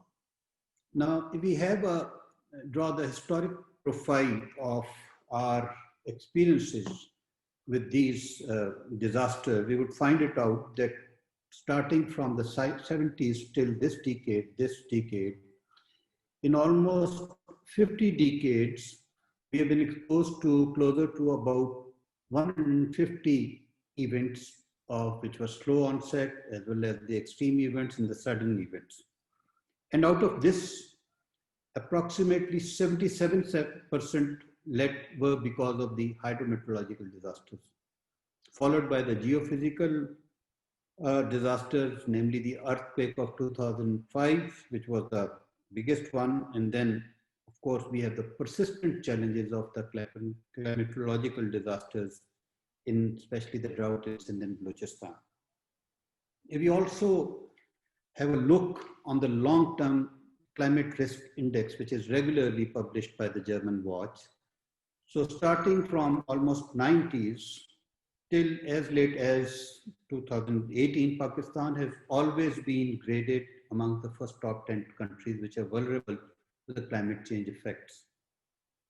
So we can find it out that we have a geography which cannot change, and we have an exposure, and this exposure, in fact, the vulnerability increase because if you have an increase in the rising in population and you have a large and a variable mass that we have, so your vulnerability definitely increase. As I project into the future for the next decade, I don't see anything changing, and rather what we have been hearing from the climate experts that the things are going to go worse towards the climate change side. So our vulnerability, especially toward the hydrometeorological disasters or the hazards, is certainly going to increase in the next decade as well. Now coming on to the governance. Now we understand that governance is a function of policies, institutions, the resourcing, and then of course the implementation regimes. Unfortunately, up till the 2005 earthquake, which was a wake-up call, we were following that in the context of policy, the things were stale. The thinking was, we were following that in the context of policy, the things were stale. The thinking was muted. And in the governance domain, we were functioning with some ad hoc and a very reactive approach. We had an act of 1958, the Calamity Act. We had an emergency relief cell, an ad hoc organization at the federal level, and there was no concept and no thinking, no one thinking of alien. The DRM was actually alien to our policymaker. The world was also changing. In the 19th, when the Hugo Framework for Action came in, which talked of technology, which talked of a proactive approach, which talked of preparedness, response, and strong legislative interventions for a DRM approach, perhaps we were still not sensitized to the changing thinking. And after earthquake 2005, we went on to have the NDM ordinance and later on translated into an NDM Act. We raised the institutions, the disaster management institution at national level, federal level. We raised ERA to respond to the relief, reconstruction, rehabilitation dictates of the earthquake. And then the number of legislations, policies, the building codes were reviewed. We had the climate change policy coming in, the formation of the climate change ministry and then the authority, and so many things which happened. But it also gave rise to certain aspects related to certain deficiencies, that there were organizations which were having the overlapping mandate. And at the same time, what happened was that we went into a devolution after the 18th Amendment. So while we were still in an infancy stage of, establishing our disaster management structure, the things devolved and everything decentralized. So right at the outset, we face the challenges of centralized planning and coordination, and everyone was working in a silos. Secondly, in the governance domain, the first responder is at the local level. And that is why world over, the best practice is that you have a very strong local government system which identifies the needs, which identified the dictates based on which you carry out your planning and resourcing. And unfortunately, again, we never had a very strong local government system. And the things stopped in the planning and the resourcing domain at the federal and the provincial level. It never trickled down to that. So perhaps with that, the thinking of disaster risk management never ever emerged. I must highlight over here that the Sendai framework for disaster risk reduction explicitly talks of managing the risks inherent in social and economic activity rather than simply mainstreaming the DRR against the external threats of natural hazards.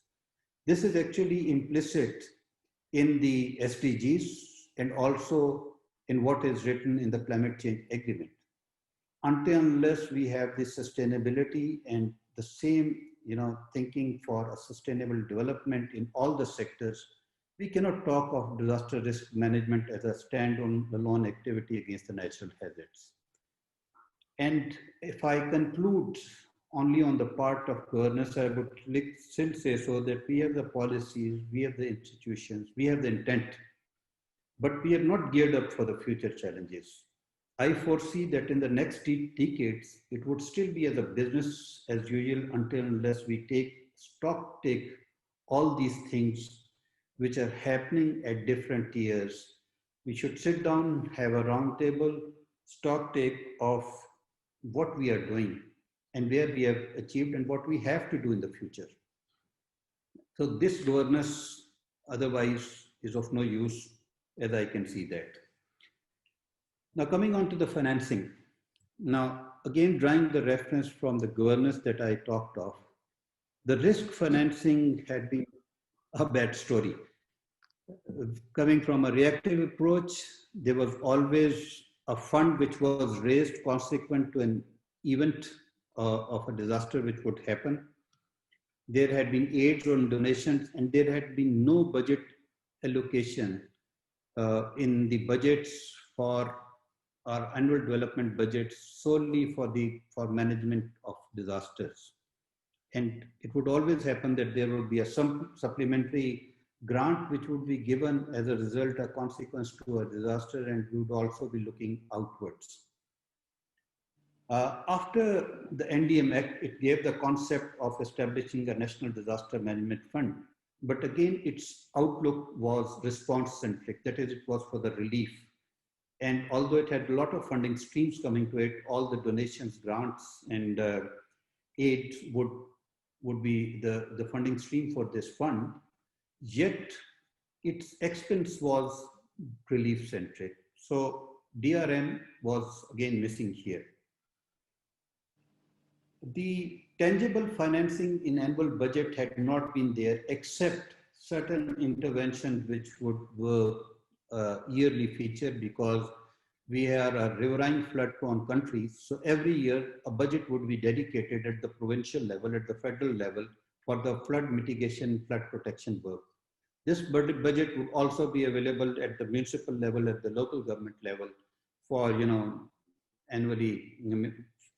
We have a flood season in the monsoon, so the fund would be dedicated, but you will not have a visibility of a budget which is exclusively meant for disaster risk management in any sector.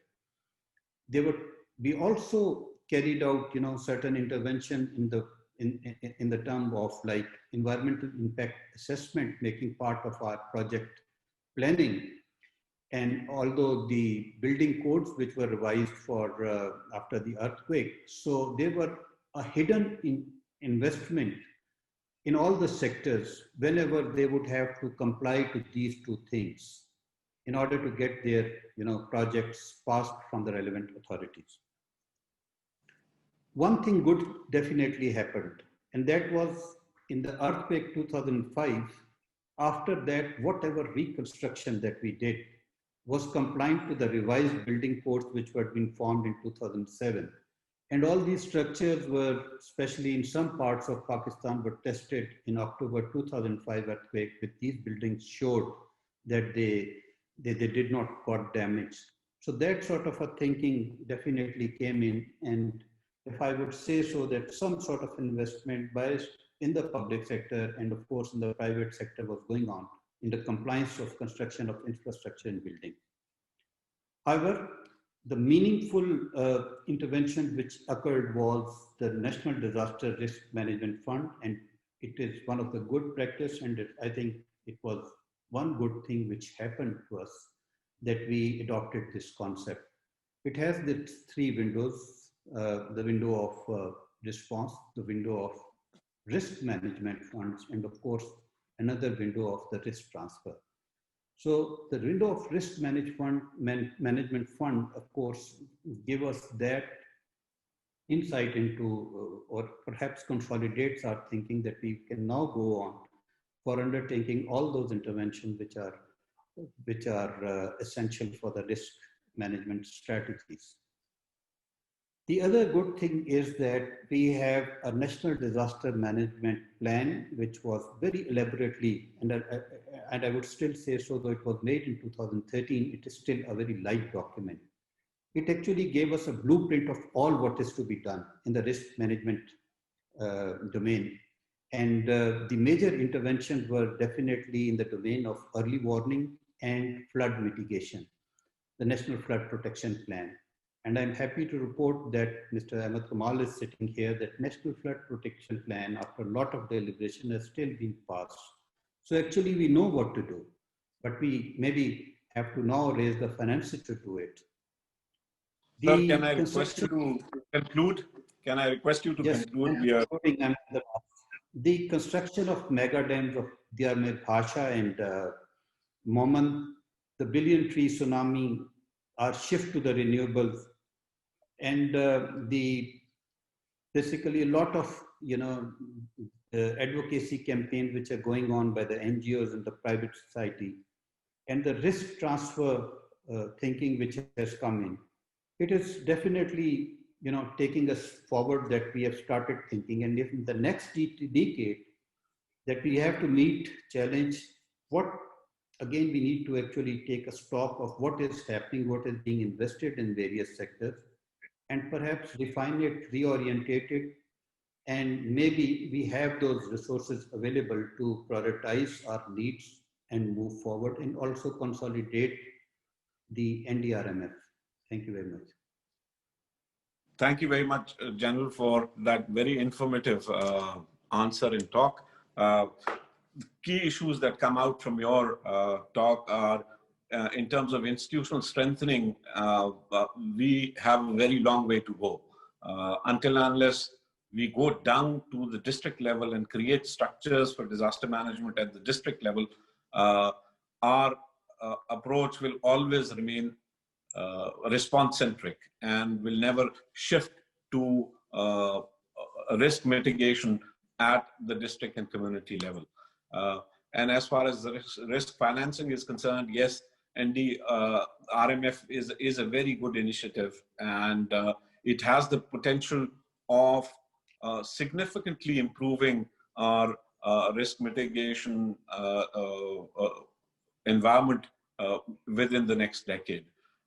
I would now turn to Mr. Ahmed Kamal. Mr. Ahmed Kamal, with flooding expected to remain the most impactful form of climate disaster in Pakistan's near-term future, what strategies and solutions are considered achievable for Pakistan in the upcoming decade? And what are the challenges to implementing those strategies and solutions on ground? The dam debate continues in Pakistan.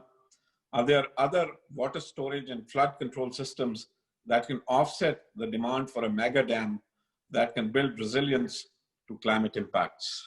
Mr. Ahmed Kamal, you have 7 minutes. Please adhere to the time. Thank you.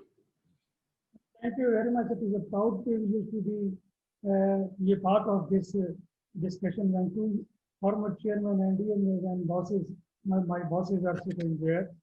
I will go straight away into the discussion. Number one, for the one last of the coming decade, the most important prerequisite that we must undertake, number one, that we, being the water scarce country now, we must ensure an addition of 10 million acre feet of water. Why? Because by 2030, we are going to be 262.9 million in population. And our water per capita availability will be reduced to 645. So meaning thereby that we will be in a desperate situation. And if I go into the next step by 2040, we are going to be about 561, and then we are going to be 501 cubic meter per capita per day per person. So having this very difficult scenario in front of us, and at the same time, the population by 2050 is expected to be 338 million around. The food security concerns all there. So we need a water reservoir, not only one, maybe a number of one. So the first priority for the next 1 decade must be is to add at least 10 million acre feet of water, and that is going to happen inshallah by virtue of the Amit, Basha Dam and Mohammed Dam plus 2 other small dams. The second thing is we must ensure the present state of affairs with regard to the allocation of funds to the water sector in line with the priorities given in the National Water Policy. National Water Policy says that we must go at least 10% of the PSDP to the water sector. I'm happy to report that this year the government has allocated 28% of the PSDP to the water sector, and this primarily to the Bhasha Diyame Dam and for the Mohammed Dam and for about 100 dam small projects in Balochistan. Secondly, for the next 10 years to come, we must have an inter-provincial harmony that is going to ensure the national integrity as well. And for that very reason, there is a dire need of now embark upon water accounting system for the country. When I say water accounting, it means that we must have a very accurate water measurement, discharge measurement system all along the Indus River. Thirdly, in order to compensate this water accounting system, we must have a very accurate flood telemetry system. Meaning thereby that if we, let's say, if main river system is having 3 tributaries coming into it, we must have a flood telemetry in those tributaries as well. And let's say in each of the tributaries, and when 3, 4, or 5 small rivers are coming or streams are coming, we must have a water measurement.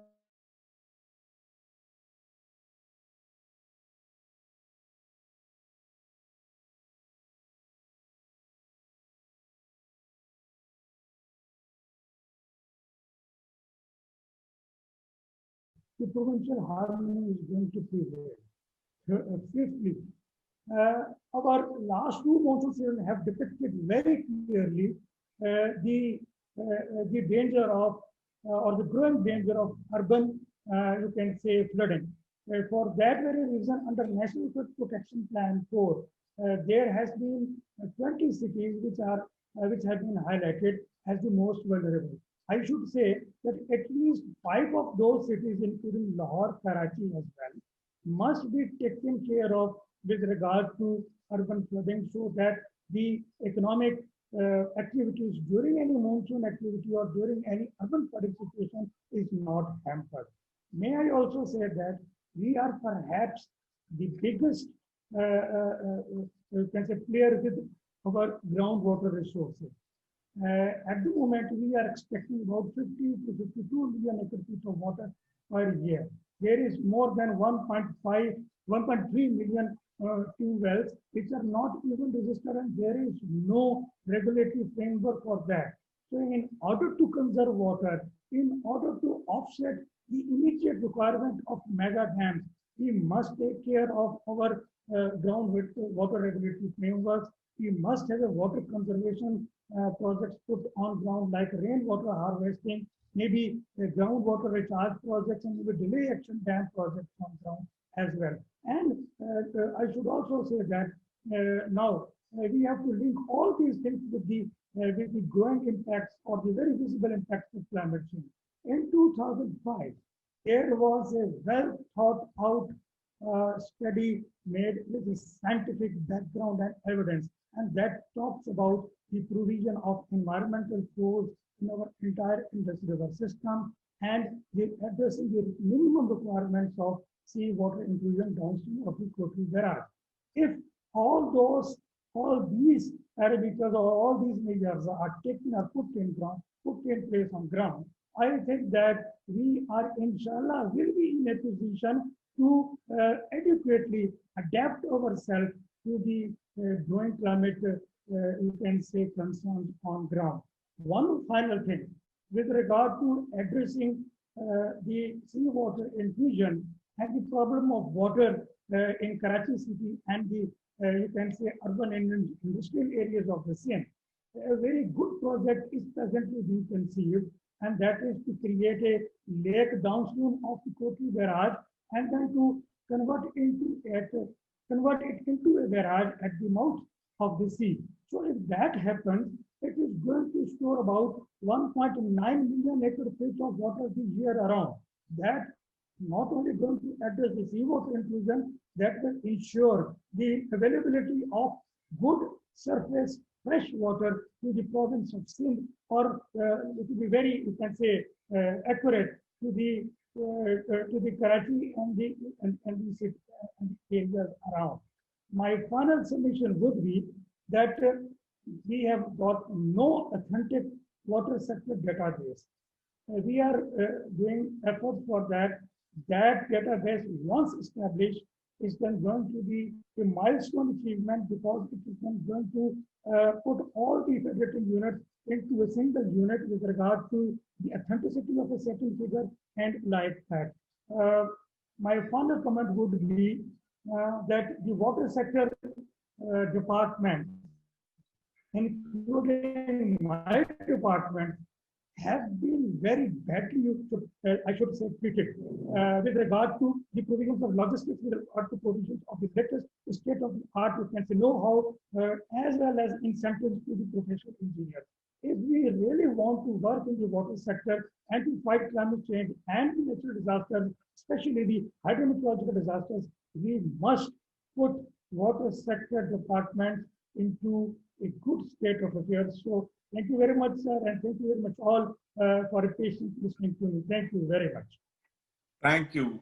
Thank you, Mr. Ahmed Kamal, for this informative talk. The key issues that you highlight are water accountancy and obviously the good news that the water reservoirs that are coming up will address to an extent some of the issues, but they do not sort of address all issues that are related to water in the country. And there are numerous other things that need to be done for water conservancy in Pakistan, like rain harvesting, like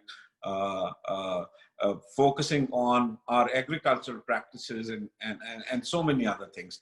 Thank you for highlighting all of these. I would now turn to Mr. Ehsan Tehseen. It's good to see you, Ehsan. The question for you is, how has flood drought risk changed for Pakistan and the region under CMIP 6, AR 6 and World Bank assessments? How is the region progressing on its international obligations towards mainstreaming gender into the new paradigm of climate disaster for the World Bank? You again have 7 minutes to talk. Please go ahead. Thank you very much, sir. I hope I'm audible. It is good to see you too. Yeah, it's very good to see you and all the participants, all different colleagues from different departments. And just before I start, I would like to thank the civil society for the opportunity, and also commend them for organizing this event. I think related to your first question, if I can just go back a little bit before we go into the models for CMIP 6 and AR 6, I think a lot of the future scenarios for disaster risks and vulnerabilities will be dependent on the commitments that countries will be giving for adaptation, at various COPs, and how thoroughly they follow up on these actions. And ever since we've seen that, ever since the Paris Agreement, countries committed to keep the temperature rise below 2 degrees, it has been a struggle to stick to that commitment because, particularly for developing countries, which need to balance the needs with the international commitment. The COVID-19 has, of course, further complicated this situation because there's a risk that countries such as Pakistan may opt for sort of cheaper solutions efforts. Now, coming to IPCC's AR6, the report, it's expected to be released in 2022, and it will be featuring findings also from the CMIP 6 model. From what we understand, CMIP 6 will have a higher climate sensitivity than CMIP 5, particularly because it is now based on new data and a greater amount of modeling, which will provide more new and updated emission pathways that provide a wider range of possible future outcomes and future risks to countries such as Pakistan. I think the key would be to watch out in these reports would be the progress made on RCP scenarios, particularly to see if we are able to stay on course with RCP 4.5 and ensure that global temperatures are kept under 2 degrees if we're still on that path, because that will determine a lot of risk and vulnerability. For Pakistan, some of the key takeaways from AR5, which I'm sure AR6 will be built upon, is that there is an increased hydrometeorological disasters, both for Pakistan and the region. And as the other panelists mentioned, General Saab mentioned, Ahmed Kamal Saab mentioned, there are a larger number of more occurrences of riverine floods, urban flooding, sea level rise, and on the flip side, there are more drought events as well, drought disasters happening across the country. There are increased heat waves, especially due to the heat island effect. This is leading to an overall damage to the economic and infrastructure. There's a loss of livelihoods, there's a risk to food security, increasing malnutrition and forced migration, which will, this is a large factor in pushing people back into poverty line. Some of the statistics from World Bank's own assessments indicate that already, 3 million people a year are affected from flooding alone in Pakistan. And the expected average annual loss from different flooding events in the country is between $1.3 billion to $1.8 billion a year. And any sort of large flooding event can cause up to more than $10 billion of damages, 1 in 100 return year period. On the bank side, there have been a couple of, there are a few sort of assessments and reports that are either being published or in the pipeline. One such report is on hotspots. It's looking at different scenarios, a climate sensitive scenario for the South Asia region, in which we stick to the RCP 4.5, and we're also looking at a second scenario, which is carbon intensive, where this is an RCP 8.5 trajectory. A hotspot, that report identifies hotspot as an area which will witness the greatest change in living standards due to an increase in temperature and the change in precipitation, which will directly affect the vulnerability of the population to disasters. And household consumption is taken as a proxy for living standards. One of the key takeaways from the report is that by 2050, around 800 million people across South Asia are expected to be, living in moderate to severe hotspots under a carbon-intensive scenario. That's almost 50% population of the region. But under the climate scenario, if it's any solace, only 375 million people will be living in hotspots. But that is the climate-sensitive scenario. So the key message here is that the damage is already has been done. It's being done as we speak, and that sort of gives the urgency of responding to these risks. The report also mentions that in Pakistan, 49 million people would be living in moderate hotspots, primarily in Sindh and in Punjab. There is another World Bank report, World Bank assessment underway at the moment. It's being developed. I'm sure it will be published soon, and it will contribute to the global knowledge that we have on future scenarios for climate risks. And it's looking at basically that report is on glacial melt. And in particularly, it's looking at the role of anthropogenic factors such as black carbon in accelerating glacial melt in the Hindu Kush, in Karakoram, and the Himalaya mountain ranges. And of course, that accelerated glacial melt has a direct bearing on 750 million people living in these river plains of Indus, Gangetic, and the Brahmaputra rivers. So, that study, we hope it'll prove to be very valuable in terms of providing data on the impacts and on the immediate, medium, and then longer term impacts. In the short term, of course, there may be water availability and which may be better for the groundwater recharge. But in the longer term, we're looking at a lot of water insecurity.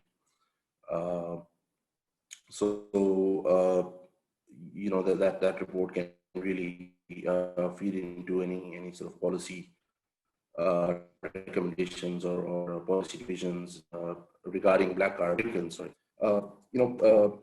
Also as the Special Advisor to the Prime Minister, Malik Amin Aslam, mentioned in his opening statement, Pakistan is taking a number of reforms for adaptation, many of which are being supported by the World Bank. We're working in the areas of flood management, in drought risk management. I'm pleased to say that yesterday one of our projects was approved for drought risk management in Sindh for the construction of small dams.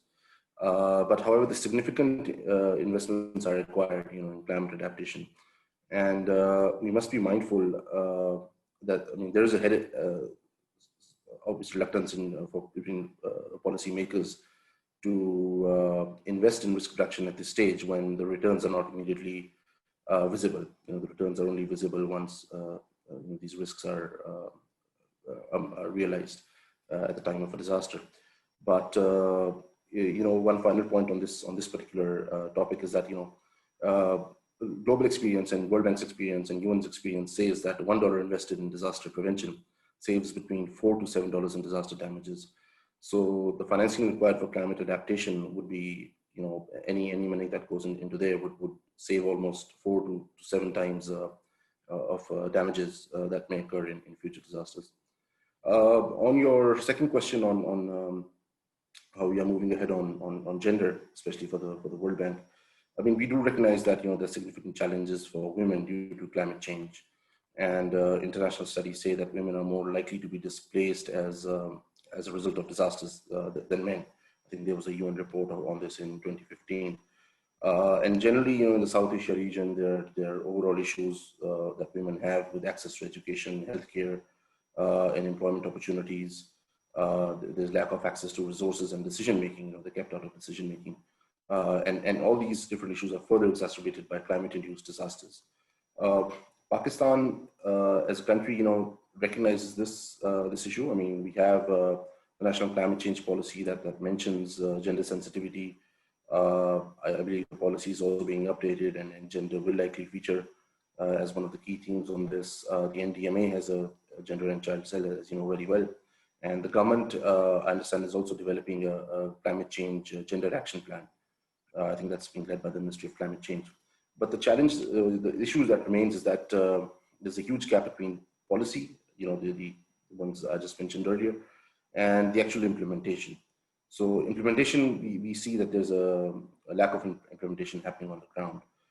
And once that implementation is happening, it will translate into greater access and equal opportunity for women, to various social services like health, education, finances, and more impactful social protection. There's also one of the challenges that gender disaggregated data is difficult to find, especially at the grassroots level.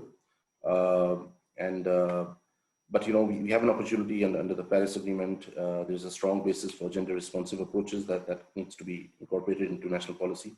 And so we need to see that Pakistan is revising its NDCs at the moment. How can they bring gender to the climate negotiations table, and how they can mainstream gender into the division, NDC division. For the bank in particular, gender is a corporate priority, just as climate changes. And we ensure a key principle is that any new financing that the World Bank is providing to any country, gender features should be one of the central features of it. In particular, women's economic participation should be a very key feature of this. Any new financing, whether it's budgetary support or investment targeted financing. We have a number of programs, and we're trying to sort of mainstream this across a number of our sectors. So, for example, in livelihoods, we're trying to promote women livelihoods as much as we can. We recently approved a project on Karachi. It's a clean mobility project in Karachi, the BRT, and we're aiming to have 20 to 30% jobs allocated for women. Under the project I mentioned earlier, the Sindh Resilience Project for drought mitigation in Sindh, we're trying to increase female labor force participation in the construction of these small dams to 10%. Currently, under the construction sector, female labor force participation is about 1%.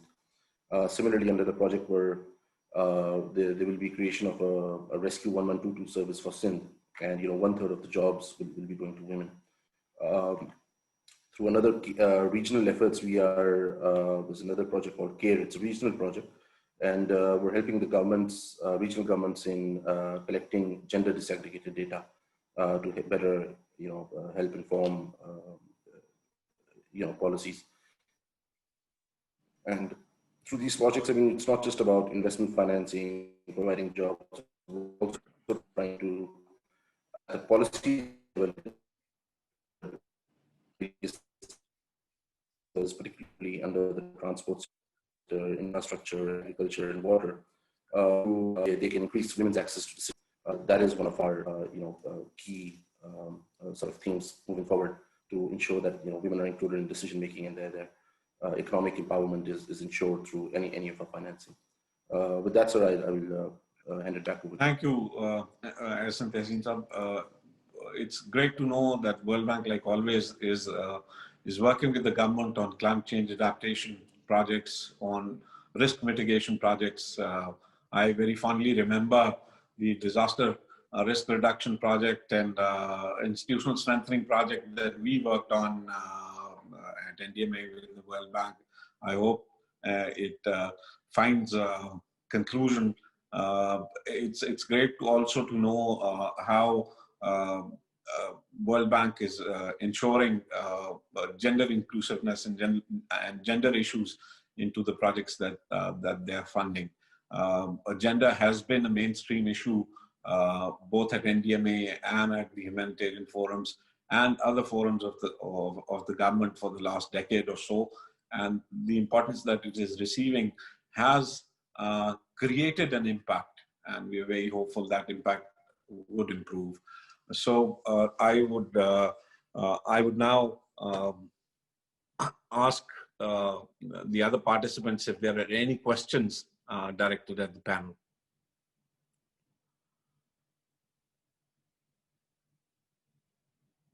If we have any questions. Assalamu alaikum. Ji, walaikum assalam, Aisha. Sir, this is Rabia Murtaza from Center for Climate Research and Development, Comsat University, Islamabad. My question is from Ahsan Tehseen Saab, that how can we quantify the impact of land use change on surface runoff or flooding? And what do the latest reports on land use change tell us about flooding risk in Pakistan and urban disaster risk reduction? Thank you. That's a very good question. Ahsan Saab?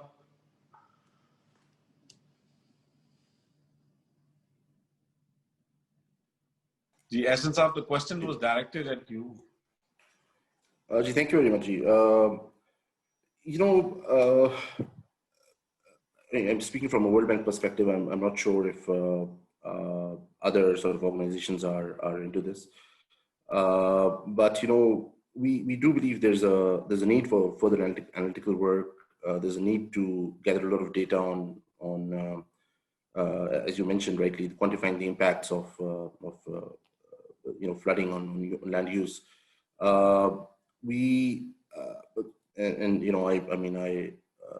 I do state that currently we are not working in this field at the moment from the bank perspective.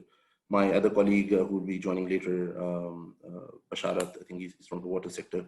He would be perhaps in a better position to provide any highlight for working on this. But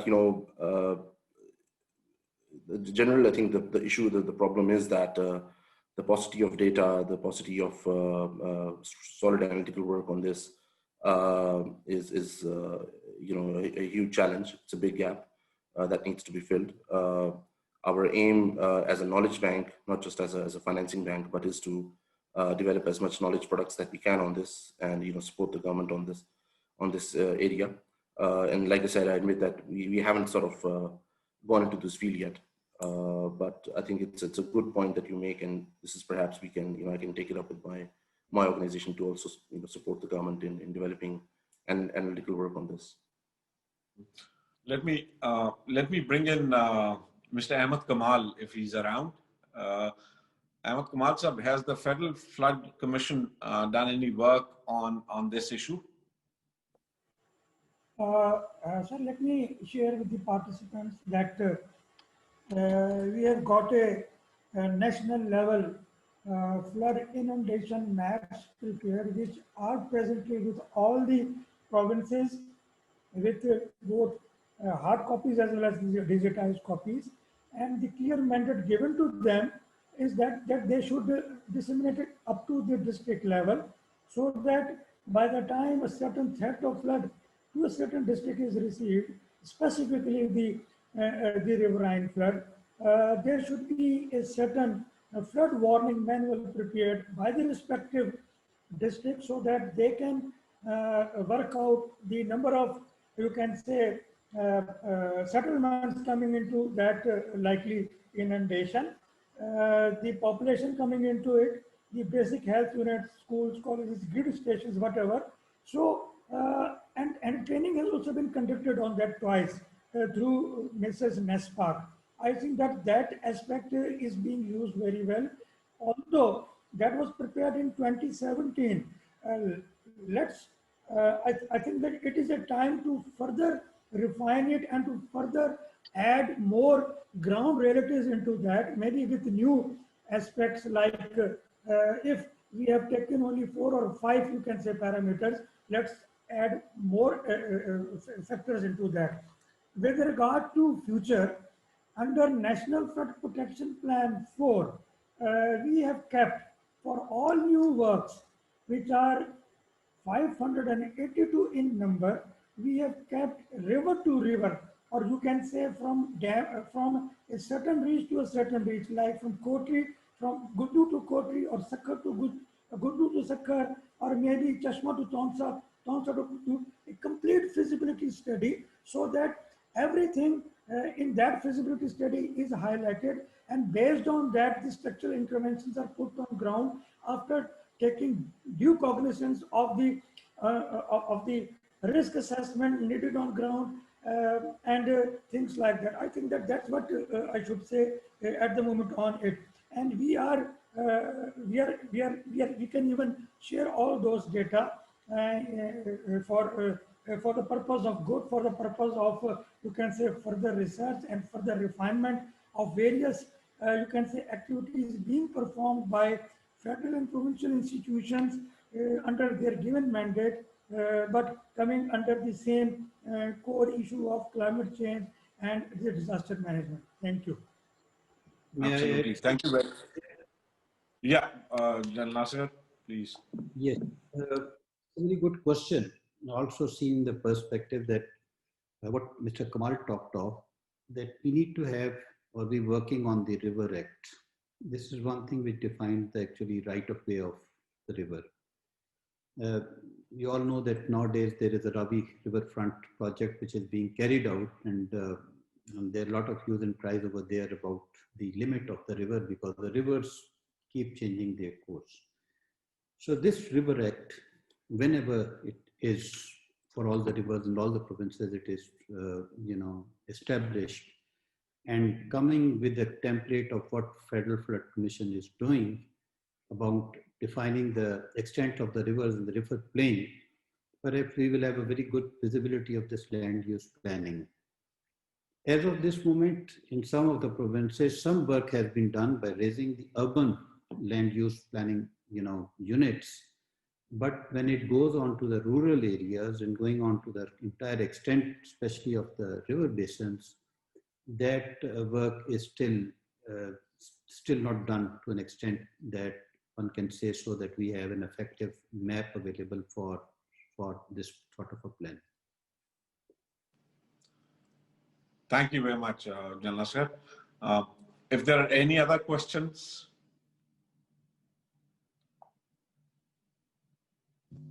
Hello. Hello, everyone. Hello.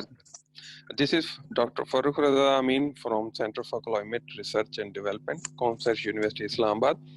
My question is from General Asghar. From the experience of developing the National Disaster Fund, are there any institutional recommendations that you can rely for establishing the much needed climate fund in Pakistan? Thank you. This is again what I actually talked of, that when you talk of the mitigation and adaptation actions for in the context of climate change, that by itself grants you the resilience for the disaster risk management.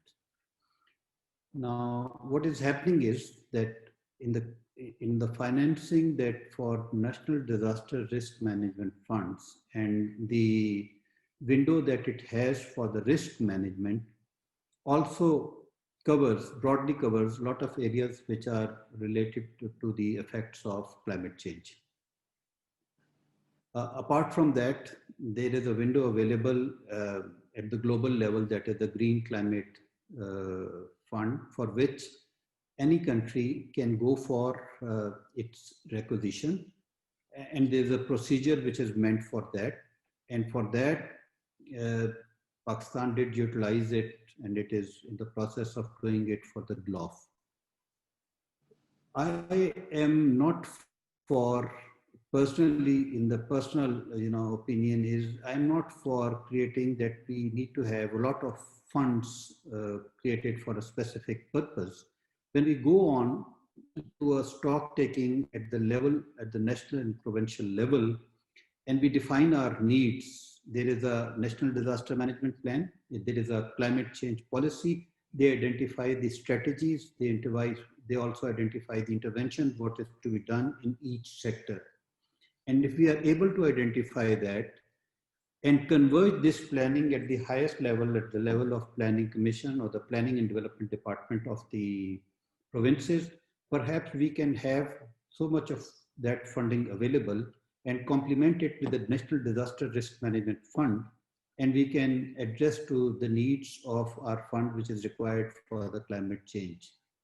And that is the problem which is happening here, that we are working in the silos. We have the islands of thinking, planning and financing, which we need to sensitize. We need to have a coherence, and perhaps all these things would be available. Thank you, General Asghar. I would add to this, we've been trying to persuade policymakers for the last number of years to mainstream disaster risk reduction in the development program funding, whether at the federal level or at the provincial level. When you do that, what you do is, as climate resilience is a subset of overall disaster risk reduction, so you automatically create resources and create focus on this issue. So as civil society, as sort of opinion makers, I think it is essential that we keep hammering this on the policy makers to sort of fix a percentage within each development program towards this side. And now, if there are any other questions.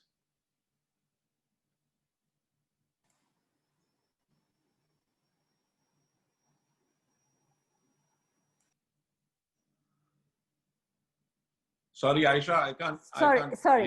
Sorry, my mic was on mute. Yes, I do have a question, and my question is based on comments that were made by Mr. Ahmed Kamal and General Asghar Nawaz.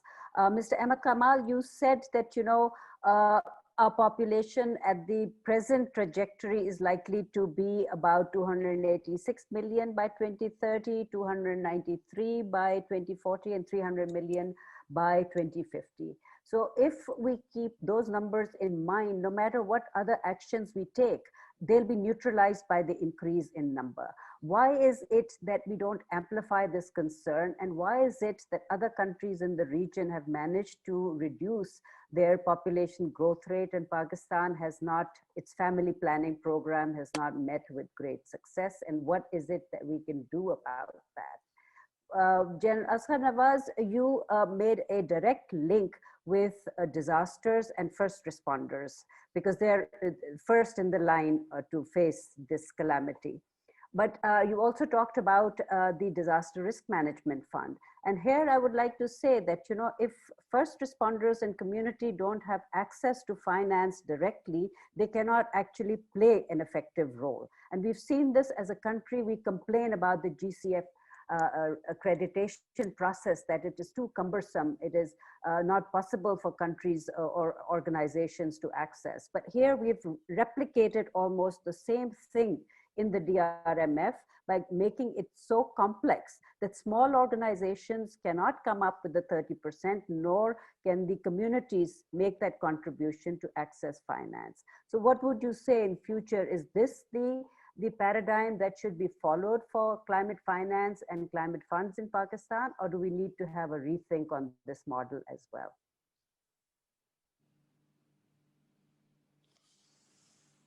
You want me to answer first? Okay, I think the second question first, but you very rightly identified that the problem is that the devolution and the people's empowerment has not taken root in this country. And once it does not happen, this funding actually stops at the provincial level, the planning stops at the provincial level. The financing and the resourcing is done at the provincial level. What is happening is that at the NDM Act was promulgated, it had a concept of Disaster District Management Authority, which essentially is nothing but, given its organization, it's only the Deputy Commissioner who was given an additional responsibility, so no organization exists there. The concept is definitely maturing at the level of provincial headquarters and the federal government level, but at the level of districts and sub-districts in the Union Council, this thing does not exist. So the issue for the financing at this level, I would have gone perhaps a little, because till the time this devolution exists as such, the National Disaster Risk Management Fund, while it, you know, it offers all the options to all the stakeholders, whether they are at the provincial level or the federal level, I think the provinces have to go forward and devise a mechanism that if there are needs, the prioritized needs at the level of certain districts, the priority has to come from the province. The priority has to come from those relevant departments. And as of now, I don't find anything related to the capacity development of the communities. The CBDRM and this role is definitely left to the private society and the NGOs which have undertaken this on the voluntary basis. There's no institutionalized mechanism even to meet such needs. There is no mechanism to even, you know, train the local government representatives. That is how you strengthen the system. I agree with you that there is a need, and that is what I said, so that when we have to go and move forward and consolidate the concept of NDRMF, we need to actually devise and identify to do that. How will we do it? Will it be for anyone or everyone? I think there is a different approach we need to adopt. We first need to have the data, which unfortunately is not available, and have a central repository of our National Disaster Management Information System, which actually should feed for all our dictates, for all the sectors and all the needs that we have. And like Tassim also talked of, it also talk of the disaggregated data. We don't have a data, and we need to develop those tools. We need to prioritize. There is a macro level risk assessment carried out in the entire country, but we don't have a micro level hazard risk assessment. That needs to be done. So we will actually identify which are the most vulnerable communities or the places. And then perhaps the provinces can be advised that the funding needs to go to those places, and that funding can be, open. And apart from that, because in the concept of NDRMF, the other partner is the province. So province has to take the ownership of that district till the time a local government system is in place, which is self-generating, which has got its own finances to come and, knock the door of NDRMF. Now, again, like Green Climate Fund, this is left at the discretion of the institutions. At the government and even at the provincial government and the federal government level, we need to have a mechanism in place. And you know as well as of today that in the perspective of climate change, we don't have a focal point at the provincial ministry or the provincial government level. We don't know whom to go. So those windows have to be open, where the facilitation is done for accreditation and taking on the funding for these areas. But as I said, so it requires a very, very meticulous planning to arrive on to the needs and determine those needs, and then have those facilitation and enabling environment to make it happen. And I think so NDRMF is the first step. As we move forward and we understand these challenges, I think we will open up more to have those procedures in place where we can actually go towards this direction.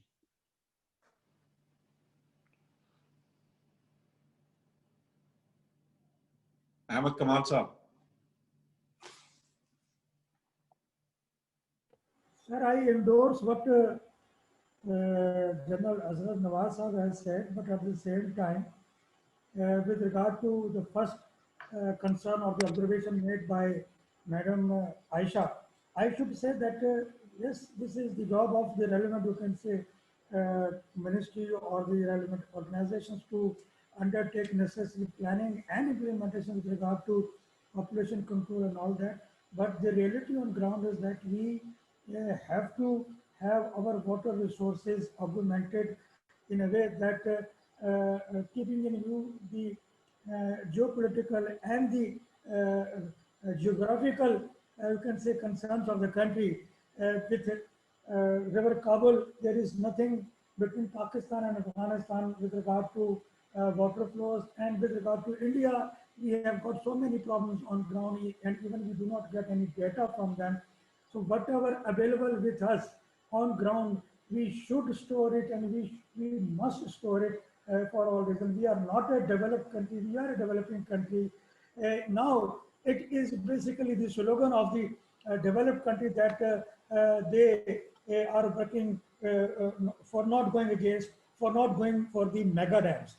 But we need a mega dam for our population, and at the same time for a cheap hydropower.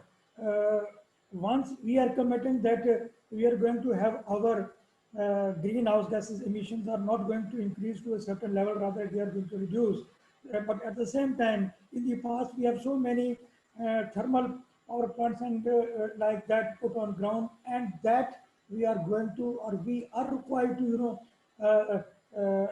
we are required to, we must not do that. There is a very definite planning, very good planning, I should say, made by WAPDA, and that is for 2030, followed by 2040, and then followed by 2050.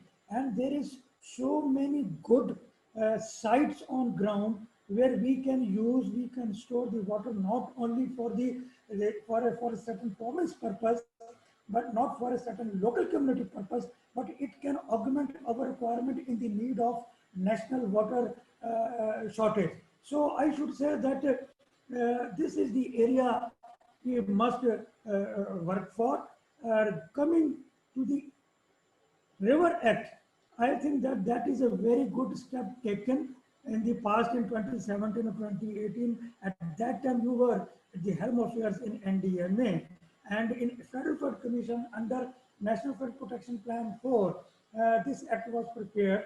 Now, 3 provinces have got done necessary legislation through their provincial assemblies, and it is now in place. Government of KP is following the oldest one. So all these things combined together can support us in managing or in fighting the natural disasters, especially triggered through the climate change impacts? Thank you. Thank you. A couple of things that I would like to add.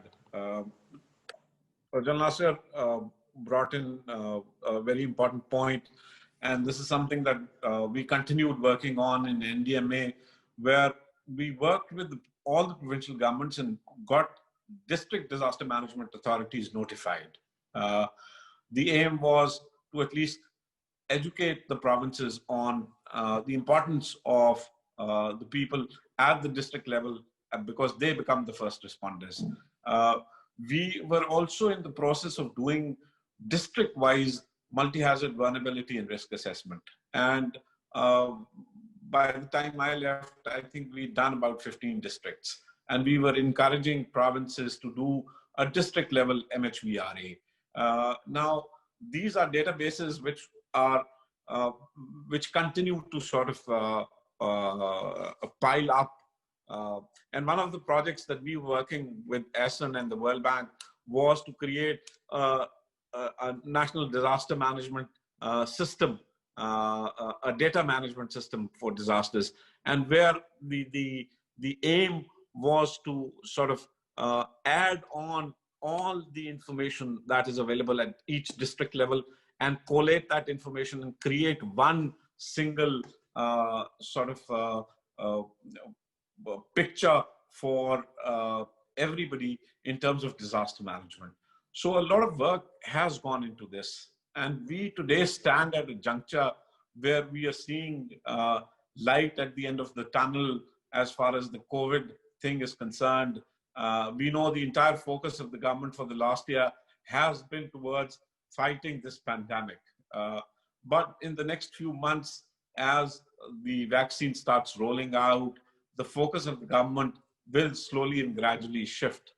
We have this tremendous opportunity to reignite this debate with the government and ensure that because the government now should have understood the importance of one pandemic, which is again a disaster, the devastation that it has caused across the world.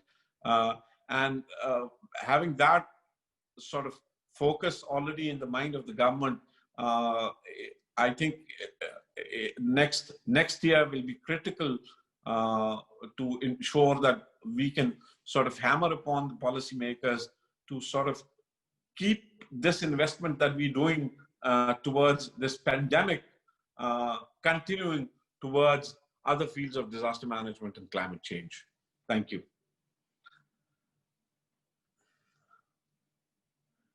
Any other questions? Thank you very much, General Omar, for moderating the session, and to the panelists for providing their valuable input. I'd now like to go to Ambassador Nadeem Riaz, who is president of the Institute of Regional Studies, for his special remarks. Ambassador Saab, sir, the floor is yours.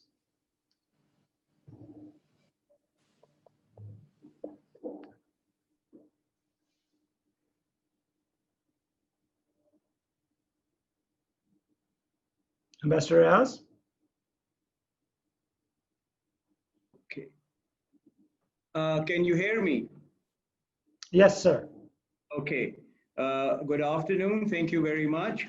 Climate change has been affecting the world for a long time. However, we now become more aware of the threat it poses to all life systems. The evolving threat of global warming continues to pose new challenges to the human security. The nexus between food, water, and energy, and the impact of disasters has been discussed in the earlier panels. These are the most recognized and talked about threats, but there are other dimensions that we create a new set of susceptibilities and trigger social strife that may lead to violent conflicts. The mass movement of people as a result of hotspots, disasters, droughts, and scarcity of basic resources are also major challenges. The high rate of out-migration from rural to urban areas is putting pressure on urban infrastructures and municipal services. In addition, there is also a mismatch between resources and population growth rate that can lead to shortages and scarcities. Today, the per capita water availability has declined from 5,000 cubic meters to 860 cubic meters due to increase in numbers without any change in availability of water. I feel that the element of human security is closely linked to national security. You can't have the latter without safeguarding the former. This is the threat multiplier dimension that needs to be articulated with facts and figures and made an important part of policy discourse. We need to study this both from a country as well as from a regional perspective. Climate-induced migrations in South Asia need to be addressed through regional agreements to avoid tensions between countries and institutional mechanisms to avert a humanitarian crisis. Ignoring these aspects will only be at the risk of our own future security and the degradation of life quality indicators for the vast majority. COVID-19 and the year 2020 have given us only a glimpse of how quickly and drastically things can change. We need to keep this in mind when we discuss climate change and design our future trajectories. The gravity of climate issues are well understood by many people at the top. However, the subject requires synchronized efforts for which there must be coordinated awareness programs at the grassroots levels to educate the common man. The subject must be included, in my opinion, in the textbooks for greater awareness among our youth. Research, in my opinion, is essential to deal with the problems at hand. My institution and the Civil Society Coalition for Climate Change have recently entered into an MOU, and we look forward to working together on all climate-related issues for building synergies so that we can give a more purpose-oriented direction to these deliberations. Today's event was the first of our joint collaboration efforts. We look forward to such events in future. In the end, I would like to commend the efforts of CSCCC in organizing this virtual conference. Thank you very much.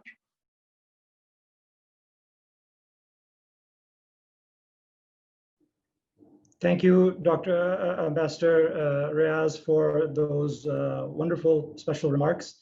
And I would now like to move towards our final session of the day, which is climate-induced demographic changes and social destabilization. And I would like to invite our moderator, General Tariq Wasim Ghazi, who is as a former military officer and Secretary of Defense, General Ghazi is keenly aware of the critical linkages between climate change-induced stresses and national security. This is an area that is not adequately understood in Pakistan, and therefore he reaches out to government, military, and other institutions of higher learning to create awareness through seminars, lectures, and personal liaison. And these efforts are also extended in regional engagements at the Track 2 level with his Indian counterparts and with current thought leaders in the field worldwide. General Ghazi, please, sir, if you could introduce the panelists and get the discussion underway. Thank you. Thank you very much, Hassan. My thanks, first of all, to the Civil Society Coalition for hosting this seminar and for taking the initiative in addressing some of the concerns related to the topics that we are discussing today. I will begin by talking about first the climate-induced demographic changes and social destabilization linkages. And to begin with, I think we need to look at demography as more of a demographic cycle that is triggered by and in turn triggers the climate vulnerabilities that we've heard the previous speakers on panels talking about, the vulnerabilities, the hazards, and the impacts. And we've also heard all of these leading to dwindling resources that will eventually end up straining political economies, the social structures and cohesions, the capacities to keep ahead, actually, which are perhaps the most key element in meeting these challenges. Now, what it will lead to are demographic shifts that we need to be prepared for. These demographic shifts are going to occur in new cities, perhaps in new forms of cities. They lead to new pasture lands, new technologies, new power centers, and create new elites. What this will do is put pressures on existing systems. At the same time, there is population growth, and this population growth, while by itself is not linked to climate change, but the way it is distributed and the rate at which it expands impacts climate change and increases its vulnerability. In Pakistan, for example, we are talking of a youth bulge that will suddenly need more opportunities. It will lead to shifts in populations as they look for jobs, putting stress on areas that are unprepared to receive them, economically, in terms of food availability, livelihoods, security, culturally and socially. So there are challenges that we will address today in this panel. And I have a very eminent panel available. We will start off with Dr. Zeba Sattar, who directs the Population Council's office in Islamabad. And her expertise includes cross-national comparative research, advocacy for policy change, analysis of demographic trends and patterns, and evaluations of health service delivery systems. She is the lead author of the Population Council's publication, Capturing the Demographic Dividend in Pakistan, which is an evaluation of the population trends and challenges in achieving demographic change and the policies for capturing the demographic dividend in Pakistan. Dr. Sattar has a PhD in medical demography from the London School of Hygiene and an MSc in demography from the London School of Economics, and is also a recipient of Tamghe Imtiaz. What I would request her to do is to look at the competition of dwindling resources as they are related to human security, and how this dynamic is going to play out under the growing income and wealth disparities that exist in our country.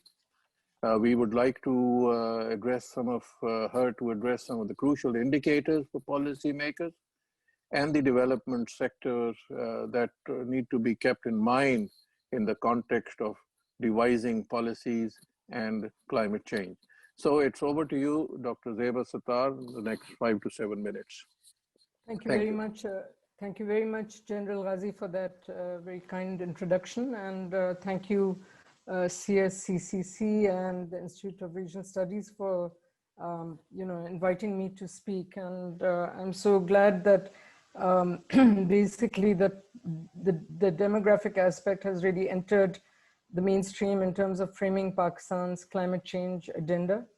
I think it was brought up by several speakers along the line, and the Population Council has been involved globally on looking at this issue of population, environment, and climate change programs to really, somebody said earlier, to really bring, get more from water.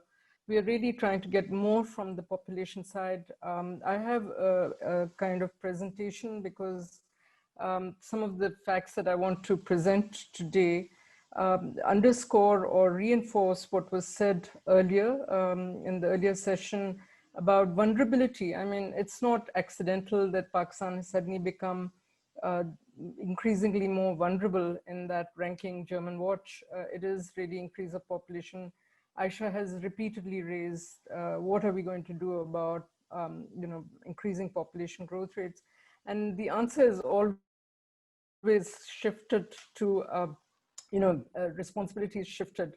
Today, I think what we are trying to do, I will try to do in the next 5 or 7 minutes, is really to make an argument that changes have already struck, climate-induced changes have already struck zones, and they have struck them disproportionately, have struck disproportionately more the zones that were already fragile, fragile for the reasons that I'll quickly produce some evidence to show, and are likely to, population and population pressure is one of them, but infrastructure, etc. also. And exacerbation of some of the changes that I will quickly walk you through will lead to further destabilization. So unless you bring this whole population dynamics into the center, population and the human aspect, it's not just population. It's also about human development and other behaviors. So they bring this into the center of our discussions, whether they're about disaster or climate change or environmental hazards, extreme events. I think we are losing the plot. So with that, let me just walk you through a research project that we started about 1.5 years ago. And believe it or not, I'm really happy. Can we go to the first slide, please, Anera? That we actually revisited the agroclimatic zones that are still useful. I know they're really outdated 40 years ago. And I'm very happy the keynote speech by Abid Saleri Saab said we need to revisit these. But in the end, we battled with how to organize our research, and really we found them very useful. We took temperature changes from the Met Department and the World Bank portal and rainfall changes and tried to align them with these zones. And we have had discussions about how to move certain districts here and there. But very broadly, we reclassified the zones into 3 regions and went ahead with the study because we found in green are the zones that seem to be experiencing less temperature rise of less than 0.5. This is from 1900 that 1900 to, we had the data up to 2016, have been experiencing on average, this is the temperature rise. And whereas the red zones or oranges, you see it on your screen, have experienced much higher temperature rises and extreme falls in the average rainfall. So the 2 regions, we classify them for ease as extremely affected, severely affected is orange, and less affected green. And we treat Karachi, that is actually threatened by 0.73, I think, or 0.84 temperature rise. Actually, we treat it separately. So let me move quickly to the next slides. Well, demographic features, they're hugely different in the sense that the household size is much larger already for the severely affected regions. There are 4 people in a room, an average, compared to 2.5 in Karachi and 3.1 in the less affected areas. And children under 15, which is indicative of fertility, is also the huge differentials between 1.5 in Karachi to 3. And on the right-hand side, we show infrastructure. 83% live in unsafe sanitation, basically in very weak sanitation in severely affected areas, and 44% live in kacha housing. So next, please. I'm going to shoot through the next few because I think I want to conclude quickly with my major point. And the reliance on agriculture, it's come up again and again, and this is a paper we've done, and I've just picked a couple of things. It's not so much that there are more people in agriculture. In fact, I would say the less people in working on agriculture, dependent on agriculture in the severely affected zones. But the fact is that mainly they're in sharecropping. They don't own the land that they're working on, or they are unpaid. And in non-agriculture, less of them are self-employed. So they're already, the diversification of occupation is weak. And then next slide. And This, of course, is closely related to education. I think the crucial point that we haven't mentioned enough today is if you have a basic education, you have the basic human adaptation. And it is about, not just about adapting infrastructure, we're really making a call for building the human capacity, human adaptive capacity. And we know Pakistanis have innovative skills, they migrate abroad, they do very well, but they do need a basic education. And you can see that 52% have never been to school in the areas we call that are being severely affected, as opposed to about 18% in Karachi. And you can see primary plus education is only 21% there. So that is affecting migration. Now, it also happens the majority of our migrants, we keep talking about migrants as the release of the demographic pressures, a way of earning, bringing in remittances, a kind of, how should I say, safety valve to some of the destabilizing effects of shrinking livelihoods. That is also under threat by COVID, because you can see the already restrictions. But 22% of households have migrated from the less affected areas because they are intrinsically more educated, more adaptable. The severely affected regions are the ones that only 3% of households have a member that's migrated abroad. So the adaptive capacity, if that can be seen as that, is very limited in these areas. And I think maybe my last slide comes up last of all. We measure multidimensional poverty, and you can see for yourself, of course, rural poverty is much higher, and as high as 77% in rural areas. And this is data that is outdated. We are really eagerly awaiting the 2020 PSLMS to update these, and I suspect that these figures are going to be even worse. So to conclude, I think I want to reinforce just my last slide, please, Zanera. We made the point about the regions that they're already on the fringes, and they're going to be affected by temperature change, rainfall stress, and I think extreme events, as is evidenced by the other research that has been mentioned earlier. The demand for jobs, Dr.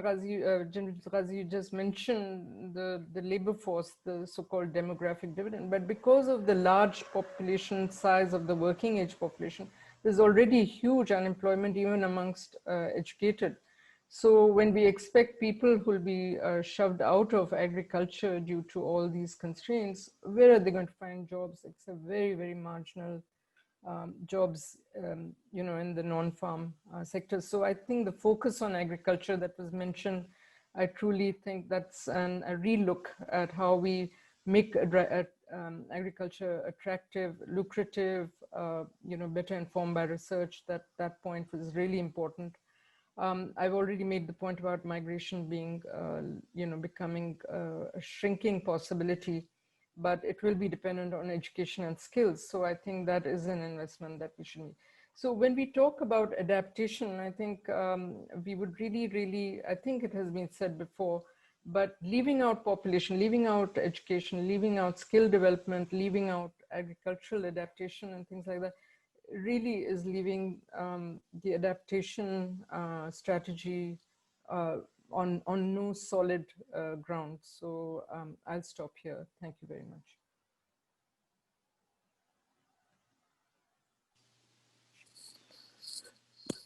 Thank you.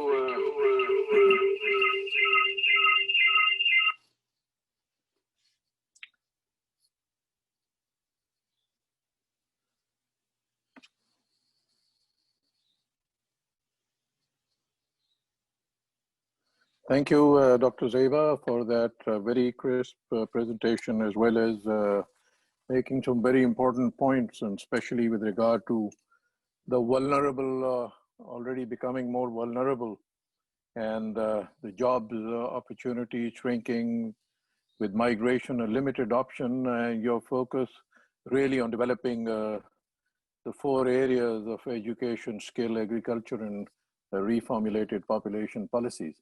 So I'm sure we will address these issues in our question answers. I move now to our second panelist, and that is Professor Saqib Jafri. who is a PhD in economics from the New York University. His previous academic positions have included stints at the universities of Essex and Liverpool, at Buffalo, in China, at the LUMS, as well as the University of South Pacific. And his recent publications have appeared in various international journals. He is someone that I would like you to hear on how these climate-induced migration that Dr. Zeba had talked about as being a limited option, but how it relates to the climate projections and whether the urban environment in Pakistan is under developmental challenges. And with these climate pressures adding to this burden, the linkage that exists between urban planning and climate adaptation, especially at the lower level, at the municipal level, how the future is going to unfold and what are the likely issues that we will face in this. Dr. Saqib, the floor is yours.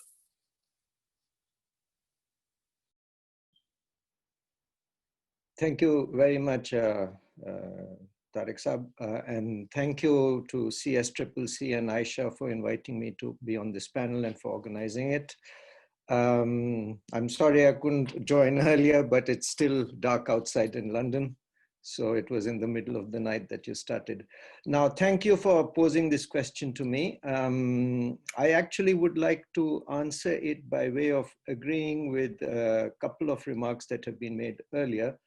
First of all, by Ambassador Riaz, that I think that he made a very interesting and valid point, which is that national security and human security have to be coupled. The second element of this is, as pointed out by Zeba, you know, that there are these vulnerabilities that extend into into multiple dimensions of human development, and these are being exacerbated by climate change.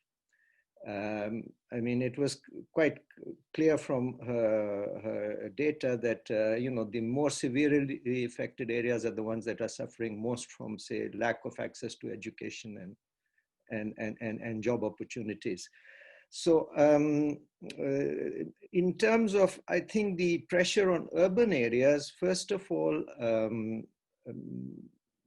two things. First of all, as we saw what happened in Karachi earlier, earlier this year, there was, right? I mean, the urban centers themselves are not particularly safe from the effects of climate change. So within the urban centers, there's a great need to improve our infrastructures, just purely the physical infrastructures of our urban centers. Secondly, I think from some data that I have, some reports written by the Population Council and some others by the SDPI, I'm afraid that since I'm not living in Pakistan, I have to rely a lot on the research that others have been conducting. The patterns of Zeba talked about international migration, and it's interesting to see how little the access of people from severely affected areas is to that outlet. I think that within Pakistan migration patterns, what I gathered was that the kind of climate change risks that are being faced, particularly in the sort of Indus Basin and sort of along Punjab and Upper Sindh, these are resulting in patterns of migration where people tend to go temporarily to district capitals and migrate to urban centers closer to home rather than to the big cities, which I think was quite fortunate because I have discussed this with my colleagues in India as well. India had a huge crisis because of COVID. When COVID struck, because of large numbers of migrants to the big cities like Bangalore and Mumbai, Calcutta having to migrate back to their homes and over long distances carrying the virus with them. Pakistan was relatively less affected by this phenomenon. So in that sense, I think that the focus really has to be on the local urban resources in the smaller towns rather than concentrated in the big city. The third thing I want to say is that, we have a lot, in Pakistan, we have a lot of policies and plans for climate change, for food security. There needs to be some joined up thinking on this and joined up implementation. And that has to include all levels of government and the communities themselves. So for example, when I read the National Food Security Policy of Pakistan, it's, as far as I can tell, it's very good on technical terms, on sort of the kind of agricultural shifts we need to make to adapt to changing climate, to adapt to the sort of effect of climate change on our crop patterns. But there was not that much there was not that much on the planning for implementation and how it affects sort of the human element of this. So for example, there was very little discussion about the fact that when there's nutritional insecurity, this tends to affect certain demographic groups more than others. For example, children, women. How do you manage that? For that, you need social change. So essentially, I think in Pakistan, we have tended to, as a nation, I should say, tended to neglect, we tend to see human development as at best a human right, that rather than an engine of empowerment and resilience. So I think that sort of mindset has to change at all levels. And that means that central governments, provincial governments, local governments, and communities have to be brought together. Civil society organizations. So I'm sorry I'm sounding very general on this, but I'm just trying to convey how I think we should be organizing ourselves to deal with these issues. I think there's a lot of good work being done on identifying issues, identifying challenges.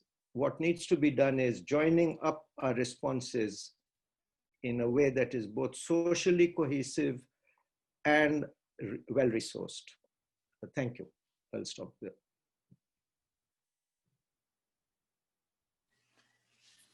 Thank you very much, Dr. Saqib. That was very succulent, very precise, and I picked up a few aspects with regard to the phenomena of temporary migration, which is very interesting to see in the context of Pakistan that you referred to, taking place into neighboring areas rather than the bigger urban centers. And therefore, perhaps your insistence on concentrating a little much on the smaller cities. I also think that you hit the nail on the head in terms of what the other speakers have been talking about, joint thinking between the government and the local communities, and especially when we realize from all the policy papers that we find in the area of climate change, that we have good policies but poor executions. And so I think this idea of the engine of empowerment and resilience, rather than seeing human development as a question of human right, is again something that we can explore in our session going forward. Our last speaker on the panel is Dr. Usman Mustafa, who is presently working as a senior consultant with the Pakhtunkhwa Economic Policy Research Institute. And he has more than 36 years of meritorious research, teaching, and development services record. He's an MSc in economics from the University of Philippines, and also a PhD from there. He has advised 15 MPhil environmental economic dissertations, and is teaching environmental issues and policies of Pakistan and sustainable development and economic policy to the students at the PIDE in Islamabad. He's recently published and produced a chapter on the impact of climate change on the agricultural sector of Pakistan, its status and consequences and adoption options. And he is an active member of different international, national, social, and economic organizations with more than 75 research publications to his credit. And I think this experience would be good in asking him to explore this aspect of job markets in Pakistan and how they will transition under the climate change. If there are lessons that we can draw from global climate entrepreneurship that can be leveraged for securing the massive use of the youth base in Pakistan, who can then take ownership of the climate issues, and we can then provide them the opportunities to combat the lack of resources as well as the demographic shifts that occur. So it's over to you, Dr. Usman. We'd like to hear your views. Thank you very much. I am indeed very thankful to the organizer for organizing an important topic, and particularly about the demographic aspect. That is the area really which has not done so much work on research work on this. It's because the population is closely linked to the economics and social development of economic growth and access to social safety nets, and to serve integral to livelihood are shaped by interaction between fertility, migration, spatial distribution, age structure, household size, and composition, race and ethnicity, and gender dynamics. I think Dr. Zeba Star has very nicely discussed about the climate change and some of the data and facts and figures. Let me talk about particularly when you are talking about the environment issue and the employment issue. Let me focus on that because we have a shortage of time. If you look at that, the main climate change has affected has warmed the temperature.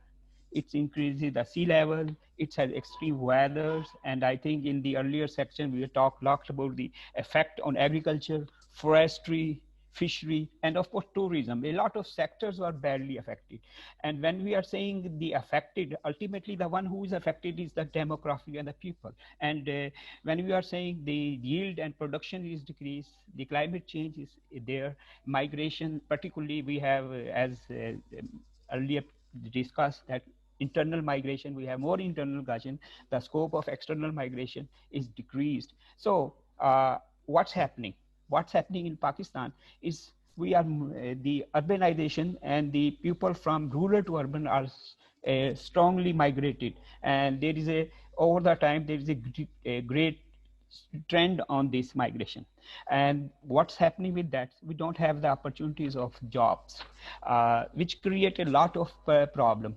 So the question rises now, there is another question particularly to raise the entrepreneurship.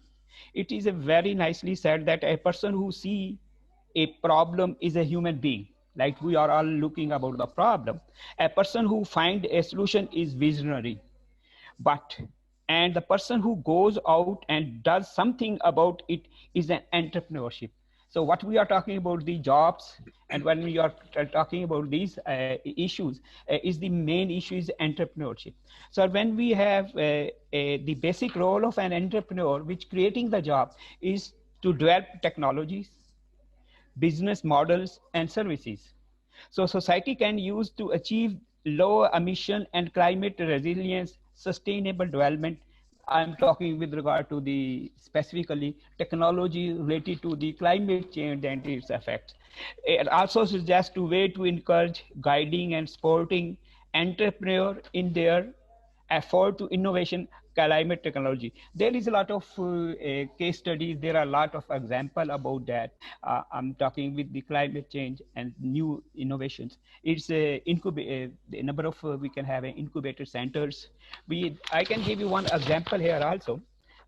in a number of countries, they had turning like in some Cambodia, they have turned these bamboo shoots, they have burned it, and they make it coal from it, and that is which burn longer, produce more heat, and are smokeless.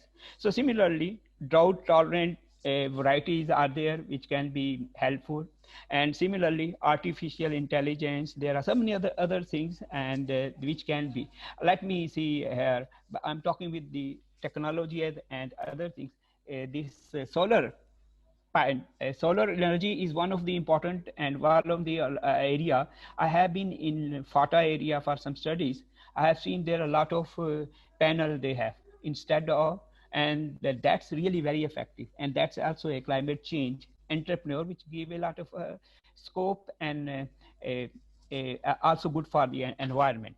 So now, how the things which I like to conclude, I 100% agree with the Madam Zeba Mukhtiar's points, like we have to focus on education, we have to focus on skill development. When we are talking about the job and what is the scope, is the only to have more skilled persons.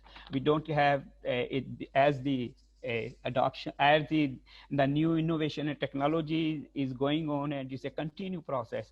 And this particularly the tenure, this area is called education area, is a knowledge-based economy. So we must have more skill and education development. Of course, agriculture is the only area where we have to more focus, because majority of our people are living there, and it's also providing a job, and it's also a source of migration to the urban area, which are creating a lot of demographic pressures. So what we can do in the particularly specifically with the agriculture discussion, I think is already discussed in the earlier session. Let me talk something about that. And what is that is the rural transformation of rural. I'm not talking about agriculture, I'm talking about the rural transformation. What is the rural transformation? Rural transformation is a naturally going on. It's a process where it is, but what we want and what should be, it should be inclusive. When we say inclusive, it means we have to include all those things. It should be fast, it should be technological based, there should be equity and equality, there should be no regional biasness. So there are some good examples in the other cases. So when we want to really have to tackle of course environment friendly, it should be environment friendly. So we have to formulate these type of policies, and it should be very fast and should be concentrated, where we have to focus on education skill development of, and when you are talking about agriculture, I think there is one more thing which we needed, and that's the marketing of the product. I can give you a simple example. Now we are producing, even sometimes we are exporting agriculture products which are comparatively have less values, and what we are importing from other agriculture products which have high value. Look at the oil seed crop. Oil seed crop has from 1 acre they can earn 1,000 rupees, whereas when we are exporting the other thing which has less comparative advantage. So when we want to formulate any type of policy or any type of job creation, I think we have to see where we have a comparative advantage also. So let me conclude 2-3 things in my say.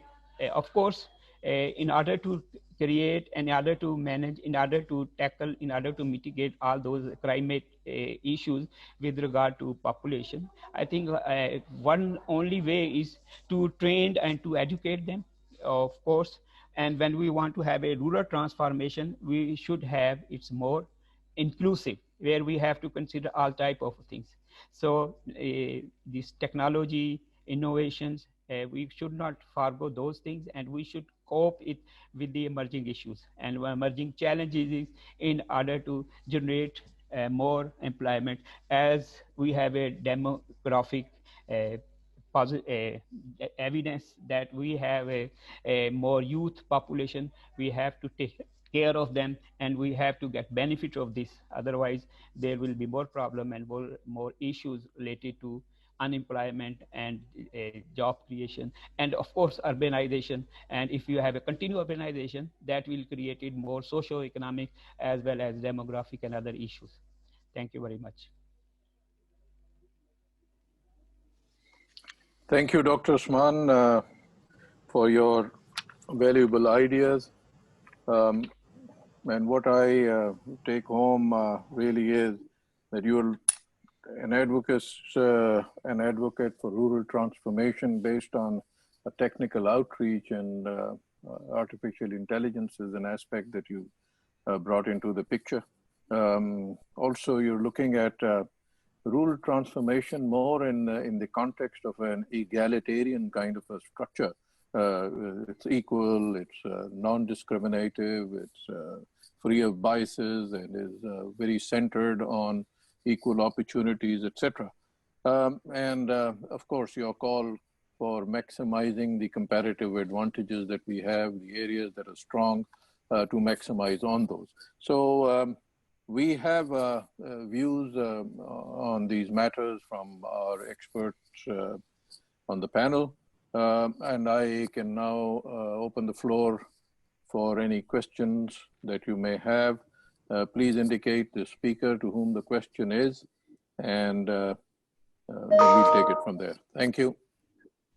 General Ghazi, sir, might I request that we only take 1 or 2 questions so that we can wrap up and move to the next session. Thank you. Okay, we'll do that. Just 2 questions. So who's going to go? If there are no takers, then I can go. Yes, please. My question is, again, with regard to demography and population. Any one of the panelists can respond to the question, but I think perhaps Dr. Zeba Sattar would like to address this. When we look at the region, Dr. Zeba Sattar, we see that all other countries have shown a decline in the population growth rate. What is it that has prevented Pakistan's family planning program to take off? And I'd like you to make a direct comparison perhaps with Bangladesh, how their population demographics have improved. And we share same religion, culture, social habits, everything with them. So what is it that they're doing right? And are there any lessons that we can learn from them? And how important is it for us to focus on this aspect? Because this session is about stabilization and destabilization. So if we continue on this path, what are the chances of our burgeoning population and a shrinking resource base going to contribute towards conflict and towards societal strife, which in turn will again create a new set of vulnerabilities? So if you can just, help me or guide me through this. General Ghazi, may I answer? Yes, please. Yes. Thank you, Aisha, for that question. Actually, it's so interesting that on Monday night, I was on a session, a webinar with PIDE, the PIDE director, asking more or less similar question, and you're asking it. And I would say that very briefly, the answer is callousness. Callousness on the part, I think we dropped population from our development perspective or planning. Maybe we dropped doing the idea of really doing solid development planning about 20 years ago, but the idea of really putting population dimensions, projections, distribution, spatial distribution and age structures at the center of development planning was something we did right up to the 80s. But from the 80s, I can confidently say, because I've been here all this time, that it has been dropped. When the economists talk about the future of economic growth, they really take into account the role of population. We know that these are deeply related. You talk about Bangladesh. Now, Bangladesh in 1971, when Bangladesh was formed, right from the beginning, the policy dialogue regarding its future development, how they were going to develop, how they were going to combat poverty, rise out of poverty. And as you know, 2 years ago, their per capita income has surpassed that of Pakistan. It's no accident. They thought about it. Population was central to the solution. They realized that with that, and I think climate change or let's say the environment played a huge role. They knew that they were going to be hit by cyclones. They knew that there were going to be annual floods.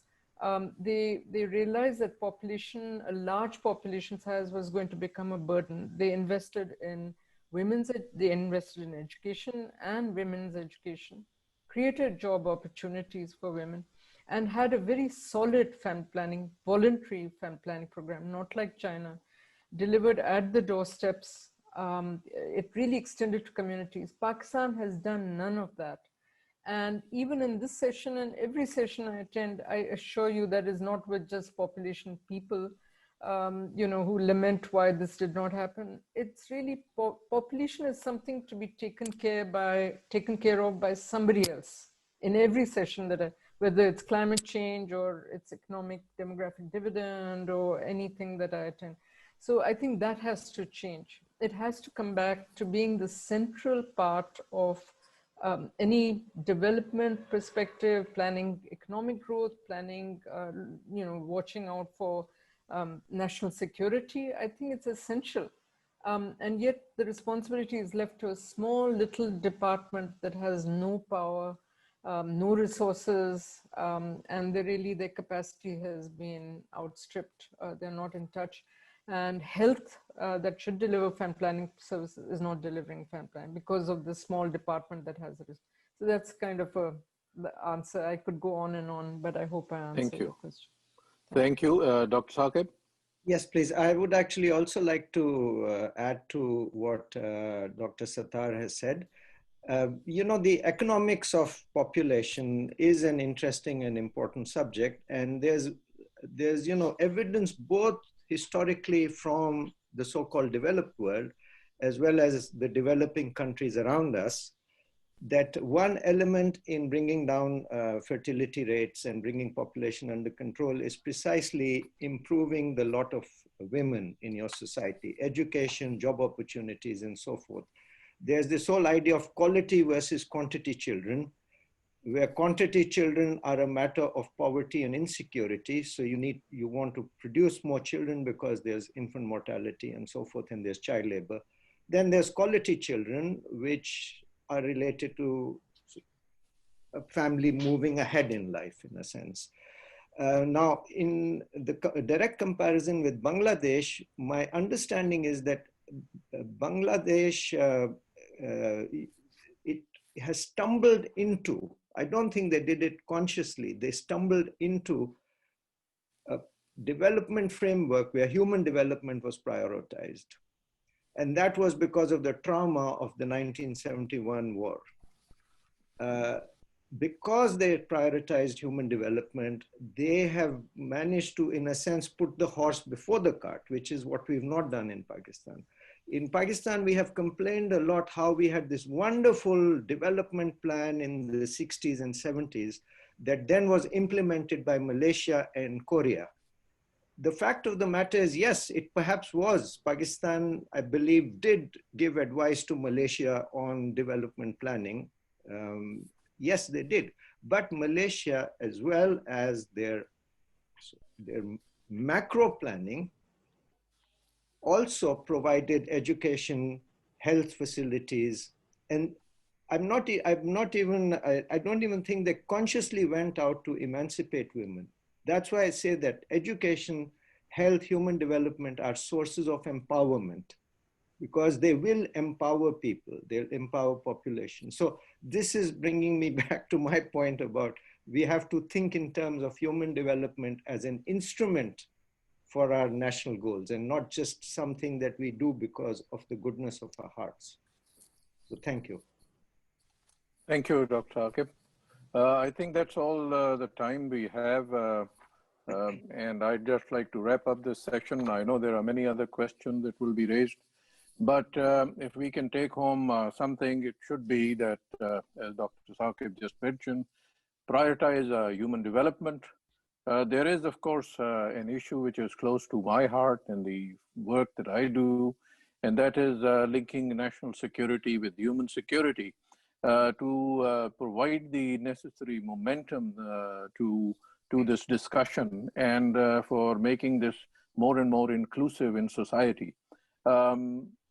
one of the, I think, the larger challenges is that how do we prepare and overcome the mindset that those people who are most vulnerable have of remaining rooted in situ where there is this vulnerability. The refusal of them, for instance, to progress agriculturally or socially from beyond the areas in which they are stuck in a bad situation, especially in the Pakistani context, is a challenge that we need to face. And of course, I think the larger question is that who is it that we prepare? Is it the government that is ready? Is it the people? Or is it a joint effort between the two? Where is the effort that is likely to pay more dividends? And where is the effort right now lacking? And I think this disconnect between the government and the people realizing the urgency of the situation is something that needs to be bridged. And through making these policies, nice sounding papers and discussions, I think we need to move into the practical execution of measures that will bring demonstrably visible results on the ground. So I thank all of my panelists for their expert views. Thank you for being here, and thank you to the CSCCC once again for this opportunity. I hand back to the central moderator.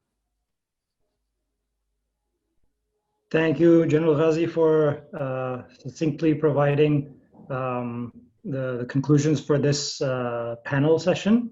And now we'd like to move towards the closing plenary, which is looking at moving towards a climate resilient future. So we have discussed what it is that we need to do in the next decade.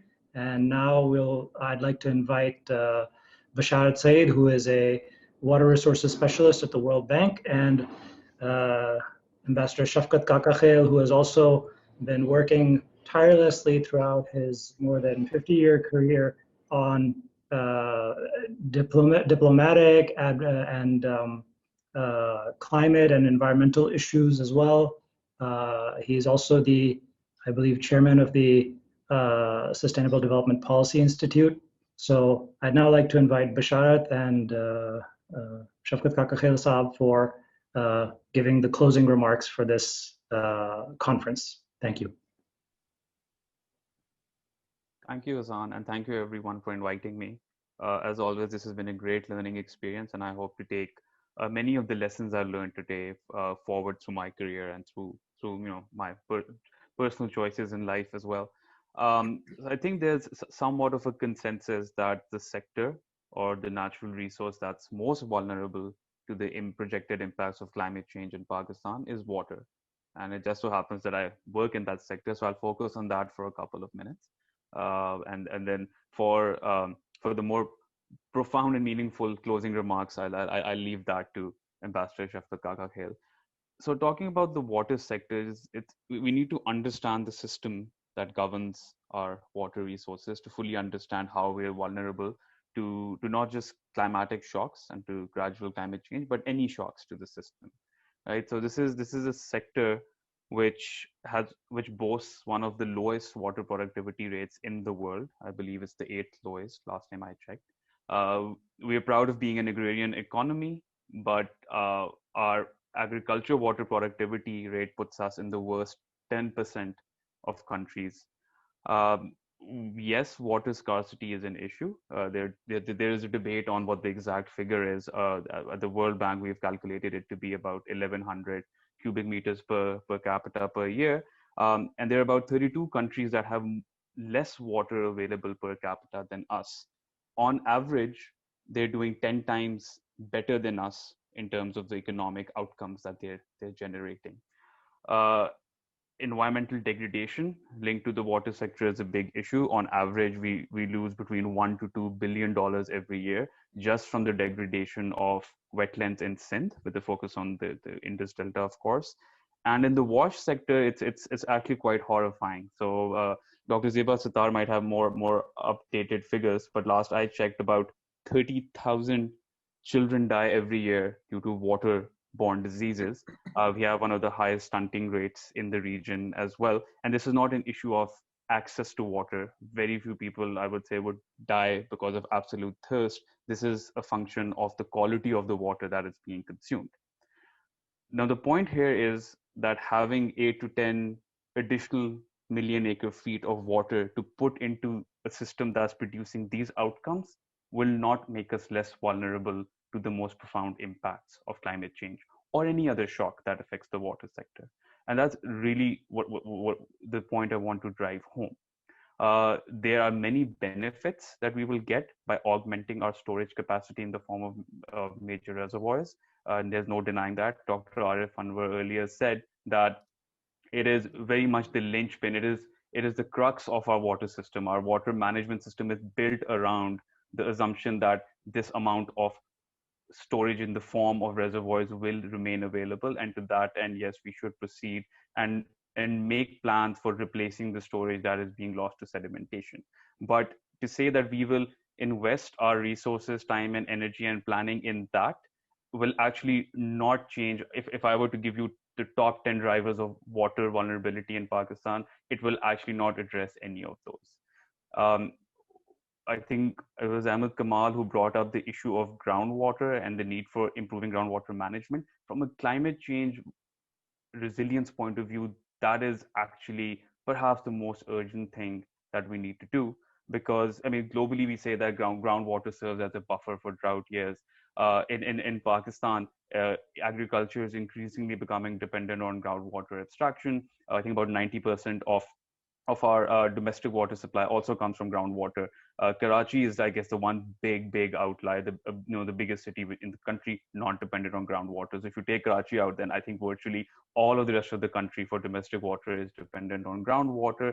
And the rate at which its quality is deteriorating due to lack of treatment of sewage, due to lack of planning around water abstraction. I mean, this is something that I always say. It's a bit simplistic, but every time you drill, every time you sink a tube well into the ground to abstract water, you disturb the geological equilibrium of that place.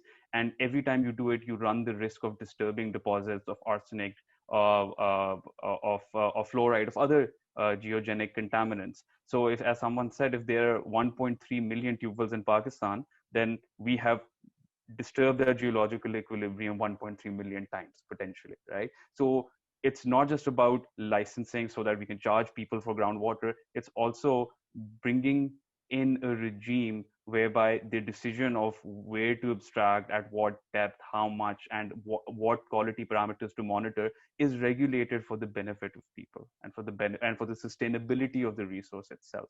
So the number one investment going forward and priority going forward should be much better management of our groundwater resource. All right, I'll wrap it up in 1 minute. Linked to that is the surface water system. Of course, there's been a lot that's been said about it, but all I'll say is that we need greater hydraulic control and vastly improved efficiency of the system, not just because it delivers water to places that otherwise not have access to fresh water, but that it also recharges the groundwater system from which we then abstract in times of drought or in times where surface water is not available. The last issue I'll say is that the bulk of the conversation today, at least before the last session, has been about what to do with the supply side issues related to water and climate change. But the biggest driver when it comes to climate change is actually the way our water demand will increase and the patterns of that change in demand. And there, the solution, as the previous three speakers have told you, is behavioral. It's about managing population growth. It's about managing and planning for demographic change. Because unless we bring the various drivers of water demand into control, I mean, you could have an infinite, you can't increase the supply of water infinitely. There's a fixed amount that we're playing around with across seasons, but really the key to becoming more resilient to climate change and reducing our exposure is really looking at how to manage demand better. And this means better irrigation management. That's where 94% of the water goes, and better water quality management for domestic use. Thank you very much. Thanks, Basharth. That was a lot of information that you just flew through. I'm happy that you could consolidate it.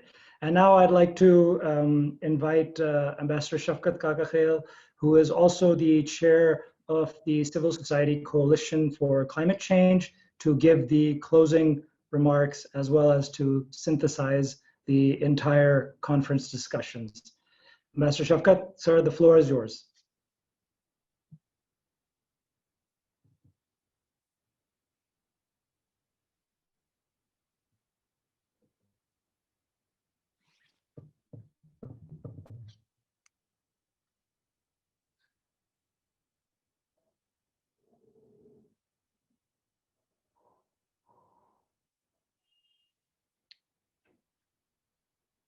Shafkat Saab, can you hear us?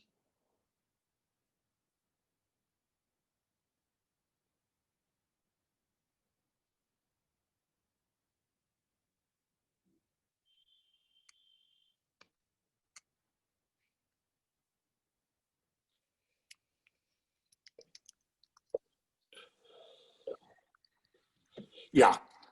Well, in my capacity as the chairman of the board of directors of the coalition, Civil Society Coalition for Climate Change, I'd like to thank Aisha Khan for organizing and her staff for organizing the meeting. I'd like to thank all the heads of panels and the panelists. I think I have followed the entire discussion, and I think it has been an extremely rich and comprehensive discussion, which has covered all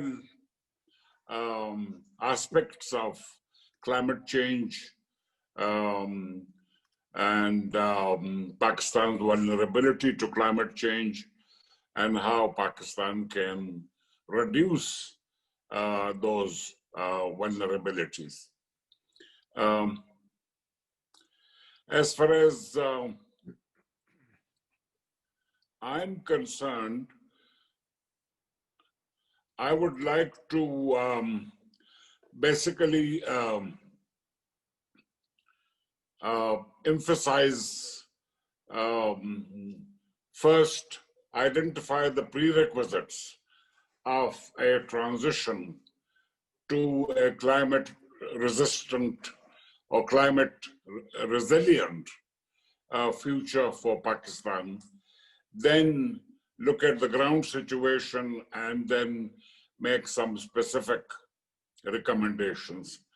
Basically, the purpose of climate resilience is to enable communities and ecosystems to survive at a minimum and thrive at a maximum in the face of the impacts of climate change.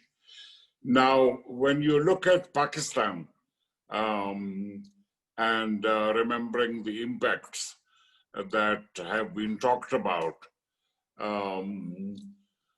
basically what you need for a resilient future is knowledge.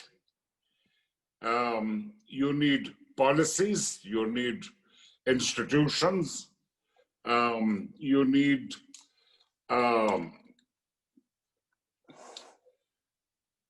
governance, and you need participation of stakeholders, and finally, resources. We have knowledge, we have policies. What we don't have, we also have the basic institutions for dealing with climate resistance and resilience, but there is a huge deficit of governance.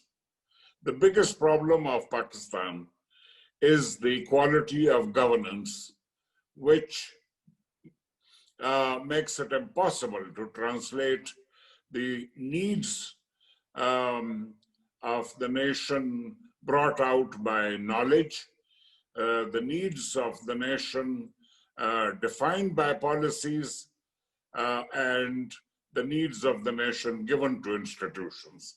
So the biggest challenge for Pakistan is the quality of governance. The other major lacking is the inadequate participation by the stakeholders. Now, in specific terms, I would like to say that if we have to make, let's make water resources, the management of water resources, the protection of water, both in terms of the availability and quantity of water and also the quality of water, our single biggest national obsession. Because with water is linked the future of agriculture, the future of ecosystems, the future of our economy. And that will ensure sufficient adaptation to the negative impacts of climate change, so whether it is floods, whether it is drought, whether it is hurricanes and all that. The second point I would like to mention is energy. We must move towards clean energy and abandon all these ideas of coal-based energy and all that. And the third point is our disaster management, disaster risk management, and that would require fixing our governance system. So I hope that we can take these essential steps in mitigation, basically move towards clean energy in adaptation, towards management of water and what it is used for. And the third thing is to streamline and fix our governance. Thank you.